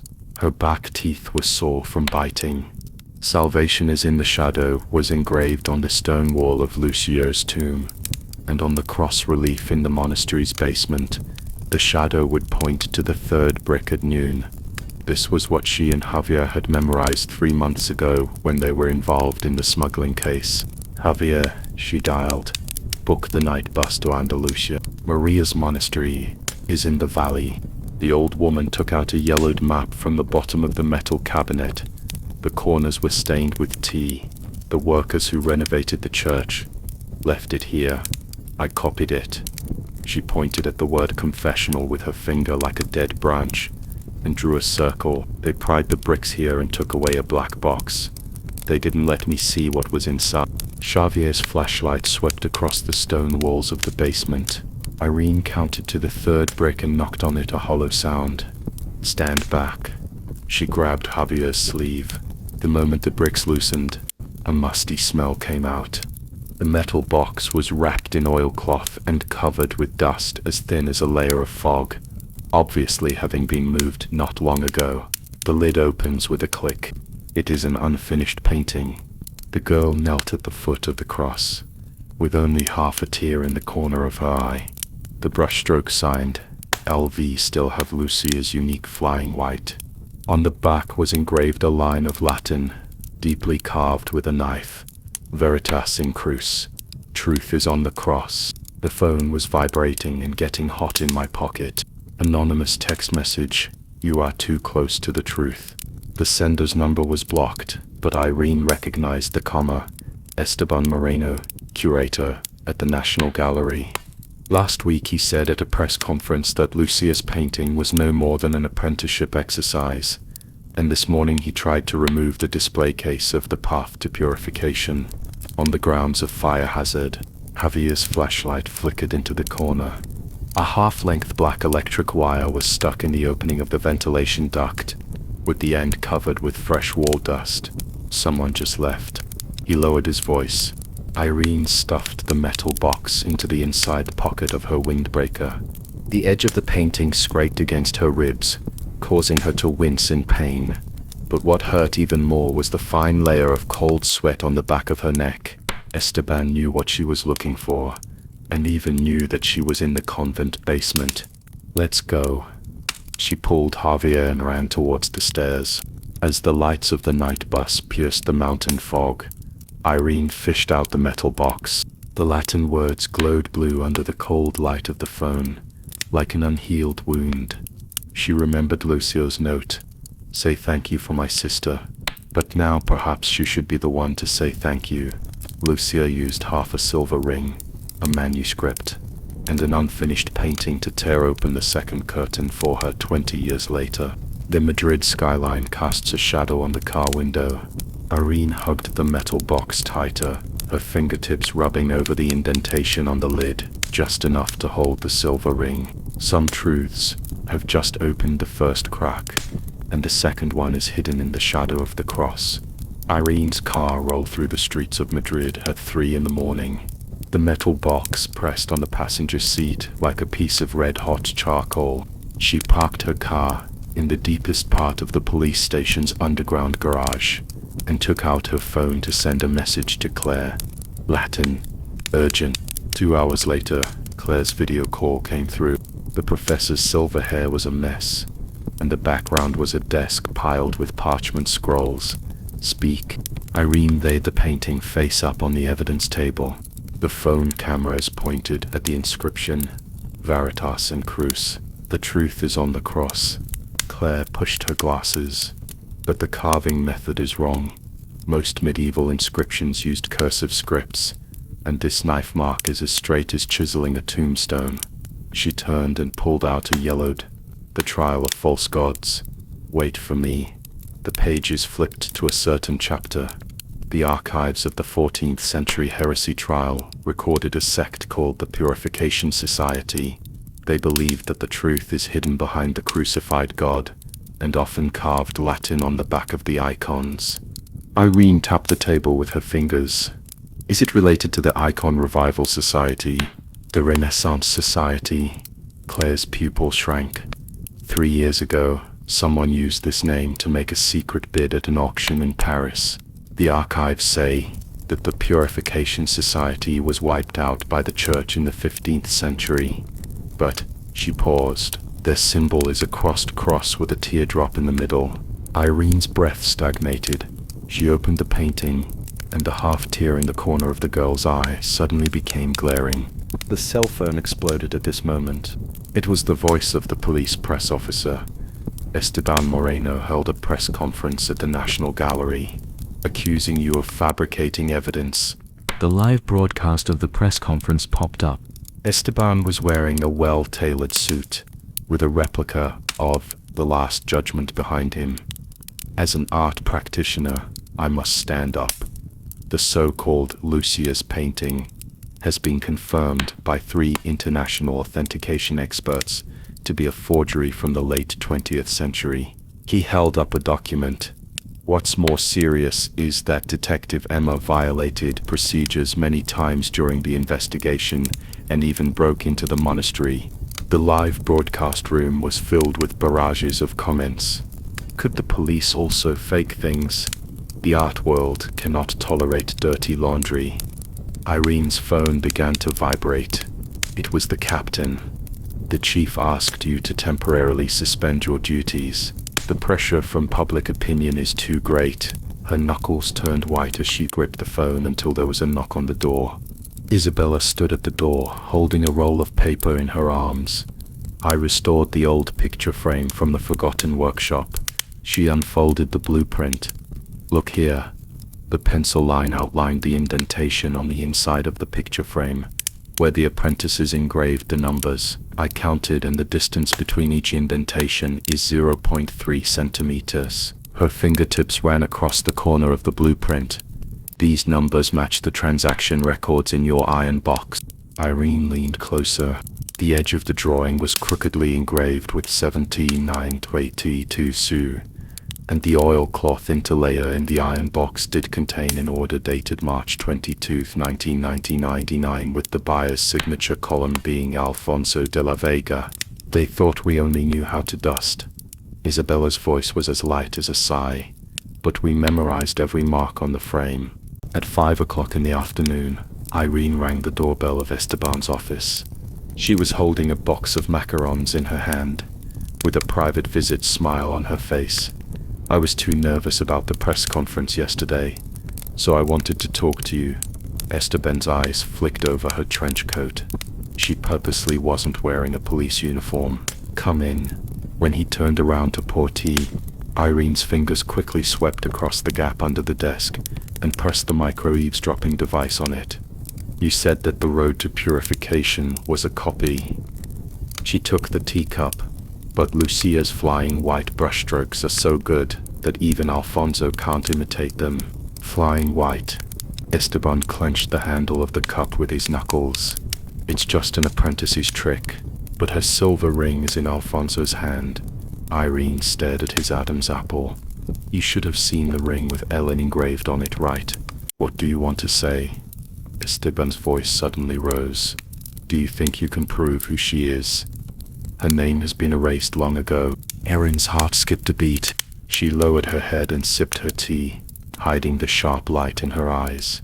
Maybe I'm wrong.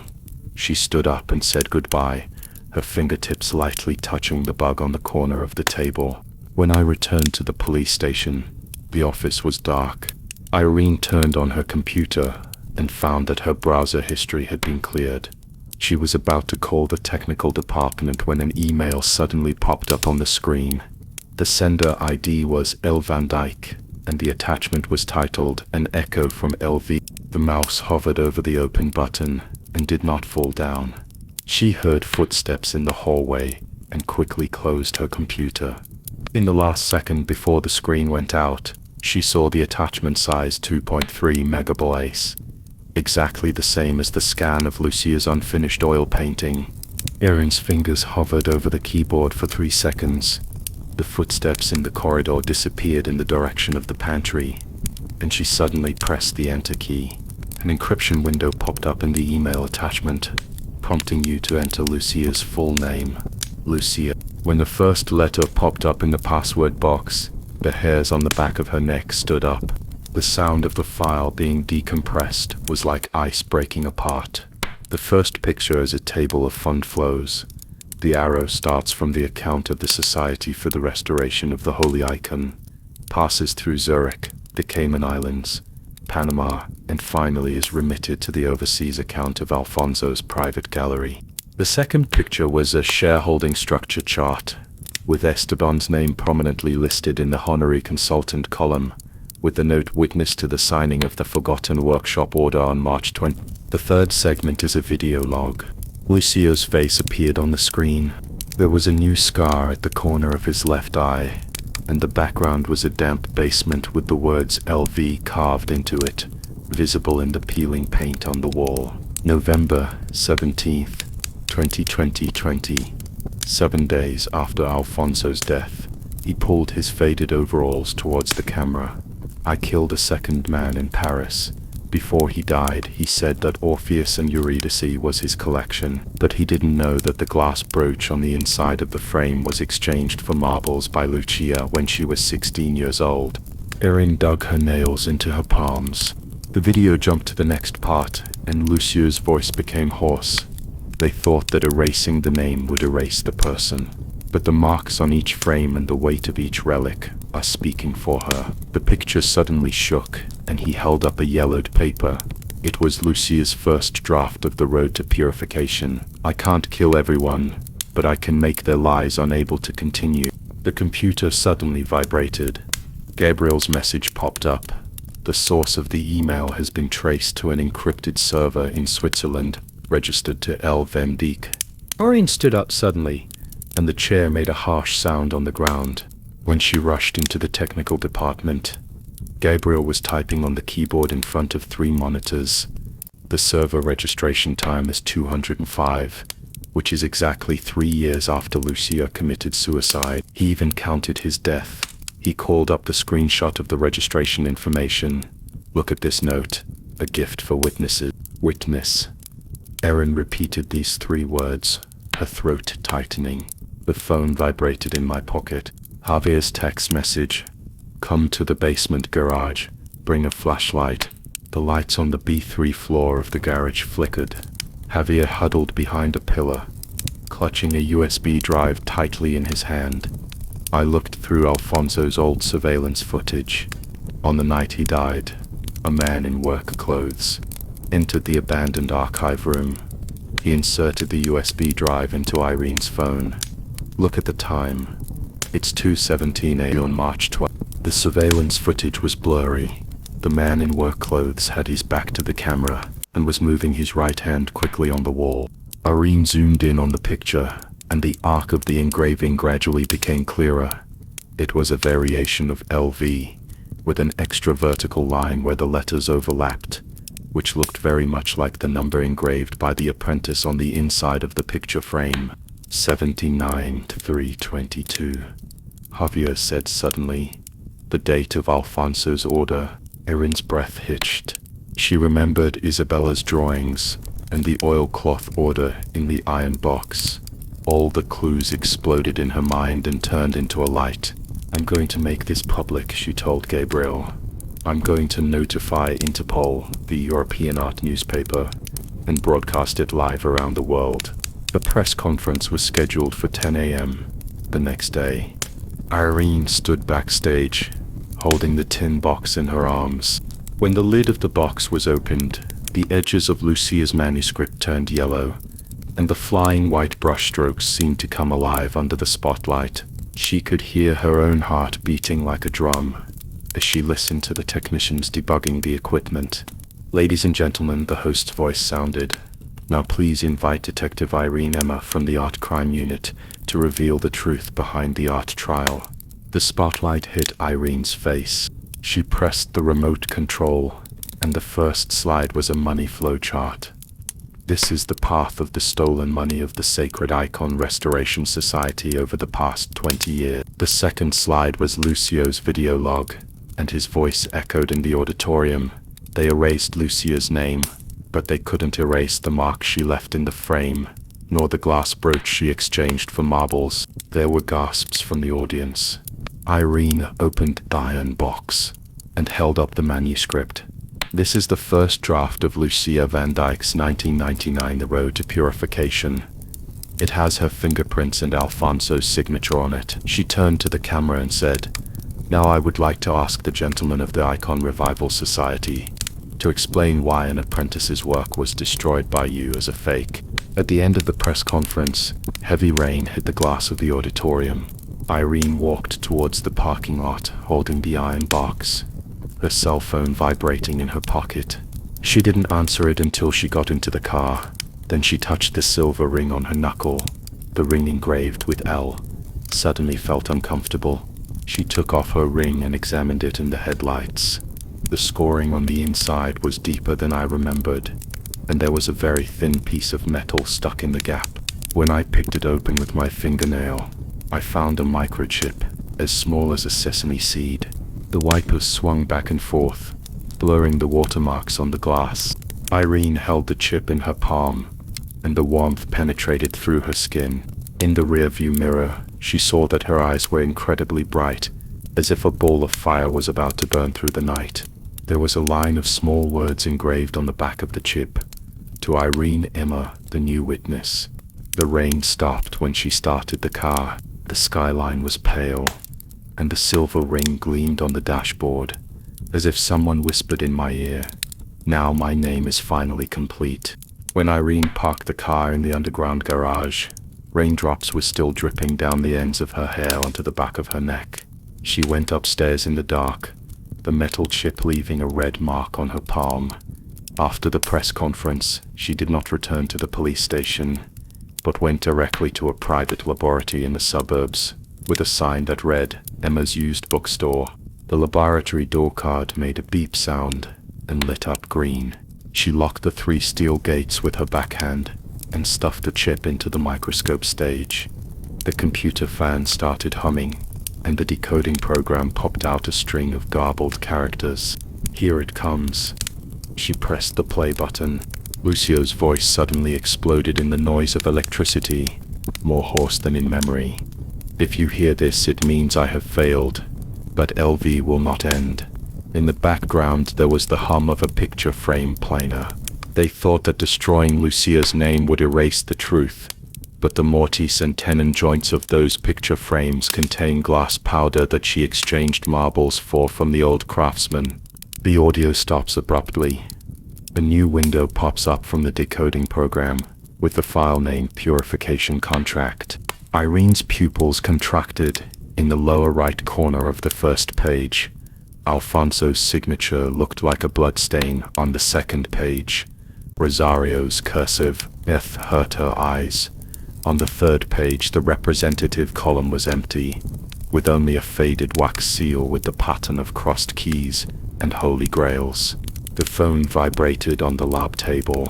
It was a surveillance screenshot sent by a colleague from the police station. 3 men in black windbreakers were carrying a black box to the downstairs of her apartment building. As she grabbed the holster, she caught a glimpse of her face in the mirror. Her hair, which had been neatly combed at the press conference, was half loose, and there was a dark spot under her eyes like a bruise. The sycamore leaves below the apartment building were blown all over the place by the wind. Irene crouched and hid behind the express cabinet. She saw the man on the far left raise his arm, a tactical gesture, the Swiss Special Forces 3-point encirclement. Victor's dog, she cursed through gritted teeth. The leading man suddenly turned around and the muzzle of his gun brushed against her ear and hit the wall. Irene rolled into the green belt and threw the tear gas canister with her backhand. There was a sound of something heavy falling in the smoke, and she pulled off the man's hood. It was a completely unfamiliar face, but there was a cross tattoo on the inside of his wrist, exactly the same as the one Victor left behind by the bodyguard at the Geneva transaction site. 3 years ago, a corner of the note on the ground was lifted by the wind. You already know too much. The lab alarm went off at 2 in the morning. When Irene rushed into the room, the computer screen was on, and the news pop-up window blinded her. Rosario Fernandez's face filled the entire screen, and the pearl necklace flashed coldly in front of the camera. I will sue Detective Irene Emma for defamation. Those so-called evidence are nothing but forged old papers. Bullshit. Isabella's voice exploded from the video comment section. Irene clicked on it and saw a post from the apprentice's account. The photo showed Rosario's work ID from 20 years ago, with draft of Lucia Van Dyke's The Road to Purification, destroyed on November 5, 1999, written on the back in pencil. The caption only had one line in capital letters. She wants Lucia to disappear again. Erin crushed the coffee cup. She went to the National Archives before daybreak. She left the administrator's yawning sound behind her and flipped through the religious heritage protection files from the night, her fingertips flying across the yellowed pages. The wax seal in the purification contract suddenly became clear in her memory. It was the Society of the Two Keys logo in the Cultural Heritage Protection Act of Carlos Reyes. She said the name into the air. A group photo was included in the retirement documents of the former Minister of Culture. The old man standing in the middle was smiling kindly and wearing a wax brooch on his chest that was exactly the same as the one on the contract. The phone vibrated in the filing cabinet. You think you're investigating the past? The voice processed by the voice changer sounded like rusty gears. In fact, they are planning a new trial. Then the text message alert sounded, Geneva St. Louis Church, midnight. When Irene saved the scanned copy of the purification contract into the encrypted USB drive, the morning light shone through the file window onto the silver ring. The letter L glows warmly in the light, just like the temperature that Lucia had carved it with. She took out her cell phone and dialed Claire's number. Check someone for me. She stared at the files in the USB drive. Carlos Reyes and the Double Key Society. There was the sound of pigeons flapping their wings outside the window. Irene put the silver ring back on her knuckle, and the coolness of the metal crawled through her blood vessels into her heart. She knew that this trial in the name of art had just begun its second act. At 4 o'clock in the morning, when Irene stuffed the encrypted USB drive into the envelope, The bottom of the coffee cup left wet marks on the wooden table. Claire's voicemail just popped up, with the chilly tone of a Parisian morning. "Send the stuff here. I'll be waiting for you in the basement library at the Sorbonne." She wrapped her windbreaker tightly around her and rushed into the rain. As the subway crossed the Seine, the phone screen lit up. Claire sent the location, which was the ancient book restoration room in the deepest part of the library, a surveillance blind spot. When I opened the door, Claire was looking at a copy of the purification contract under a microscope. Without looking up, she lifted up a page with the tip of the tweezers. It's 17th century canon law in Latin, but the verb conjugation is the way it was written in the Vatican's internal documents in the 1970s. Amid the sound of metal instruments colliding, she suddenly sneered. "Smell it." Irene leaned over. There is a very light smell of cedar on the edges of the pages, which is a special insect repellent used in the Vatican archives. The power game tacitly approved by the Vatican. Claire took off her gloves and tapped her nails on the wax seal of the Society of the Two Keys. They use religious art as a fig leaf to launder dirty political money. Erin's phone vibrated in her pocket. Dinner invitation from Geneva, from Carlos Reyes. Swiss Foundation representative. Claire glanced at her disguised ID. "Remember to hide the headset in your earring. The lock of Reyes study is made in England in the 19th century. It can't be opened with wire. You have to use this." She tossed over a silver pin, the tip of which flashed with a cold light. "There is a micro cutter on the tip." 3 hours later, Irene stood under the crystal chandelier of the Geneva Lake View Hotel. There were 3 Titian reproductions hanging in Reyes's banquet room. When she counted to the third one, the old man came over with a champagne glass. His eyes behind his gold-rimmed glasses were like a scalpel. "Detective Emma? Or should I call you the representative of the Foundation?" Her heart skipped a beat, but a smile appeared on her face. "Mr. Reyes is more concerned about the Spanish police than our director." The old man's pupils shrank. She took the opportunity to glance at the wax brooch on his chest. It was exactly the same as the mark on the purification contract. "Excuse me." She picked up the wine glass and walked towards the terrace. When she passed the study door, the pin on her fingertips gently slid across the keyhole. The moment the door opened, she heard her own heartbeat. On the desk was a scroll of brown paper with the cover inscribed with LV Project, Art Rebuilding the Authority of Faith. The moment it was unfolded, blood rushed to his head. The signature at the end of the manuscript was LV, exactly the same as the letters on Lucia's silver ring. "What are you looking for?" Rice's voice sounded behind him. When Irene turned around, the roll of brown paper had already slipped into her sleeve. She raised her glass and shook it. "Your Bordeaux is good." The old man's eyes swept across her slightly bulging cuffs and fell on the silver ring on her ring finger. "This ring..." He suddenly narrowed his eyes. "It looks very similar to one I saw when I was young. It's inherited from my ancestors." Irene suppressed the sweet taste in her throat and asked, "Mr. Reyes, are you interested in old things?" "Of course." The old man smiled, but did not respond. "Why don't we talk about the Icon Revival Society?" She knew he was testing her. "They are just a group of nostalgic, old-fashioned gentlemen." She sneered deliberately and pressed her fingertips quickly on the edge of the cup. The fingerprint collector was already attached to the wall of the cup. When the dinner was over, the rain stopped. When Erin returned to her hotel room, the morning light was filtering through the curtains. She reached for the bedside table. The manuscript hidden in the secret compartment was gone. The cell phone dinged. The subject line of the email was L. Van Dyke. They cleared the witnesses. The body of the email contained only one line. Javier's apartment was searched. She grabbed the phone and dialed. Javier's voice was trembling. At 3 o'clock in the morning, 3 men in suits. They searched all the drawers. The original minutes of the meeting are gone. He paused for 2 seconds and lowered his voice. "But I made a copy and hid it behind the stained glass window of the Cathedral of Our Lady of Madrid." "Where are you now?" "The station." Javier sniffed. I bought a ticket to Barcelona, but they took a copy of Lucia's work permit. Irene dug her nails into her palms. There was a sound of a car braking suddenly outside the window. She rushed over and opened the curtains. There was a black Mercedes parked downstairs, and the license plate was covered with mud. The phone vibrated at this moment. It was a new text message. St. Louis Church, midnight. The sender showed unknown number.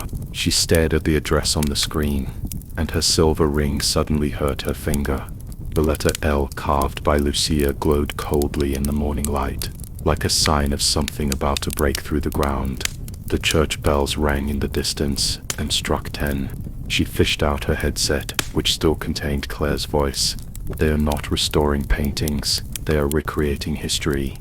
And she knew that tonight at St. Louis Cathedral would be a turning point in this reconstruction. The tapping of Irene's leather heels on the church steps sounded like knocking on an empty coffin. She pressed the tiny flashlight into her palm, and the beam passed across the faded rose window of St. Louis Cathedral. The innermost chapel, the anonymous texter said, and the church at midnight was quieter than a morgue. The moment I pushed open the door, the musty smell wrapped in damp dust rushed into my nose. She took 7 steps in the dark, and shone the flashlight upwards. The mural on the entire wall suddenly hit her pupils. The woman knelt under the shadow of the cross, holding a silver ring in her right hand. The L on the ring face was painted with gold paint, shining brightly in the light spot.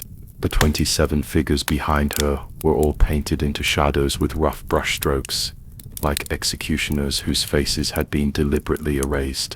Irene's breath stopped. The last painting she saw in Lucio's tomb in Barcelona 3 months ago was a painting of the judge raising his bloody pen, and the painting in front of her was clearly a mirror image of that painting. "What are you looking for?" The voice came from behind the left column. Irene turned around, and the flashlight swept across the man's silver-gray slicked-back hair. Victor Landauer, the Swiss dealer who had just sold the 12th century icon at Christie's last week. He put his hands in his suit pockets, and even folded his cuffs neatly. "You think you're revealing the truth?" Victor took a half-step forward, the tip of his leather shoes scraping across the water stains on her feet. "Actually, you're helping it take shape." Irene's fingers touched the pistol on his waist, and then slowly loosened their grip. He was unarmed, not even in a threatening manner, as if he was talking about the weather. The LV project never intended to destroy the art world. Victor's voice was like the gears of a clock. "We want to make it what we imagine it to be, an order led by the judge, and you, detective, are the best catalyst." The phone vibrated in her pocket. Erin looked Victor in the eye, pulled out the phone and put it to her ear. "Maria?" "Than." The breathing on the phone was heavy.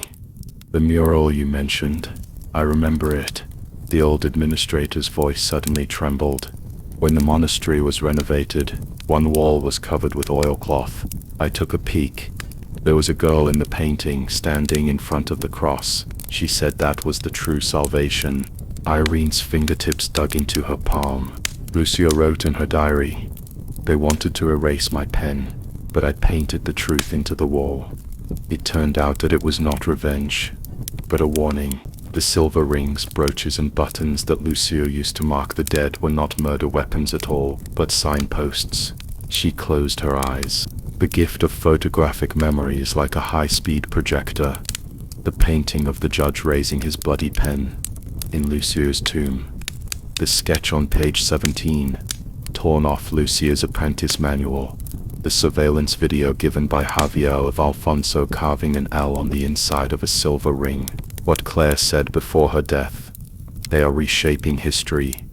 All the fragments suddenly come together. Every painting of Lucia is a coordinate. Every trial scene of Lucia is a punctuation mark.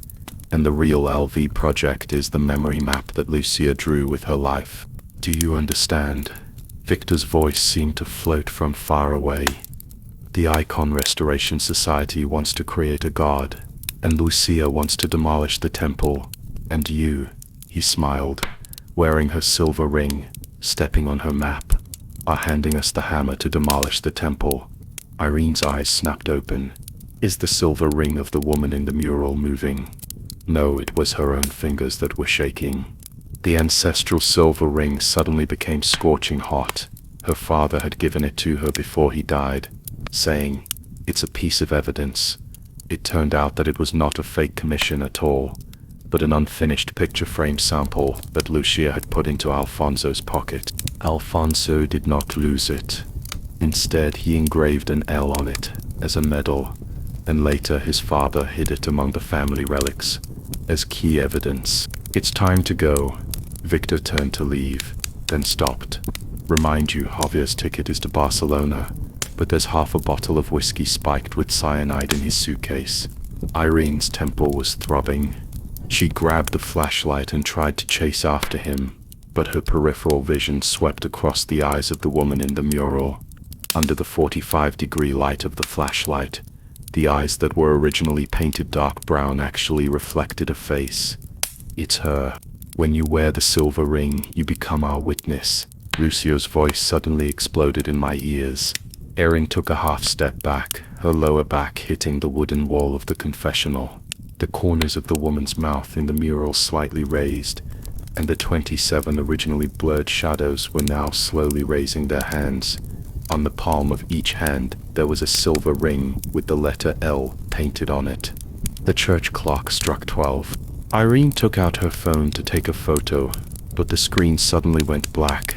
She stared at her reflection in the mural, and finally heard what Lucia wrote on the last page of her diary. "They will make the judge become the judge itself. But remember, the person in the mirror is the real sword bearer." The flashlight went out with a snap. In the darkness, Irene reached for the silver ring on her ring finger, and brushed the letter L with her fingertips. This time, she felt a line of small words engraved on the inside of the ring. "To all those who don't want to be forgotten." Sirens sounded in the distance. Irene turned and ran out of the church. As she ran past the statue of the Virgin Mary, she caught a glimpse of the visitor register in the glass cabinet. The signature column on the latest page had LV written in cursive, and the woman in the mural is still smiling. That's the end of tonight's story. Thank you for listening. Have a good sleep. Good night, dear wanderer.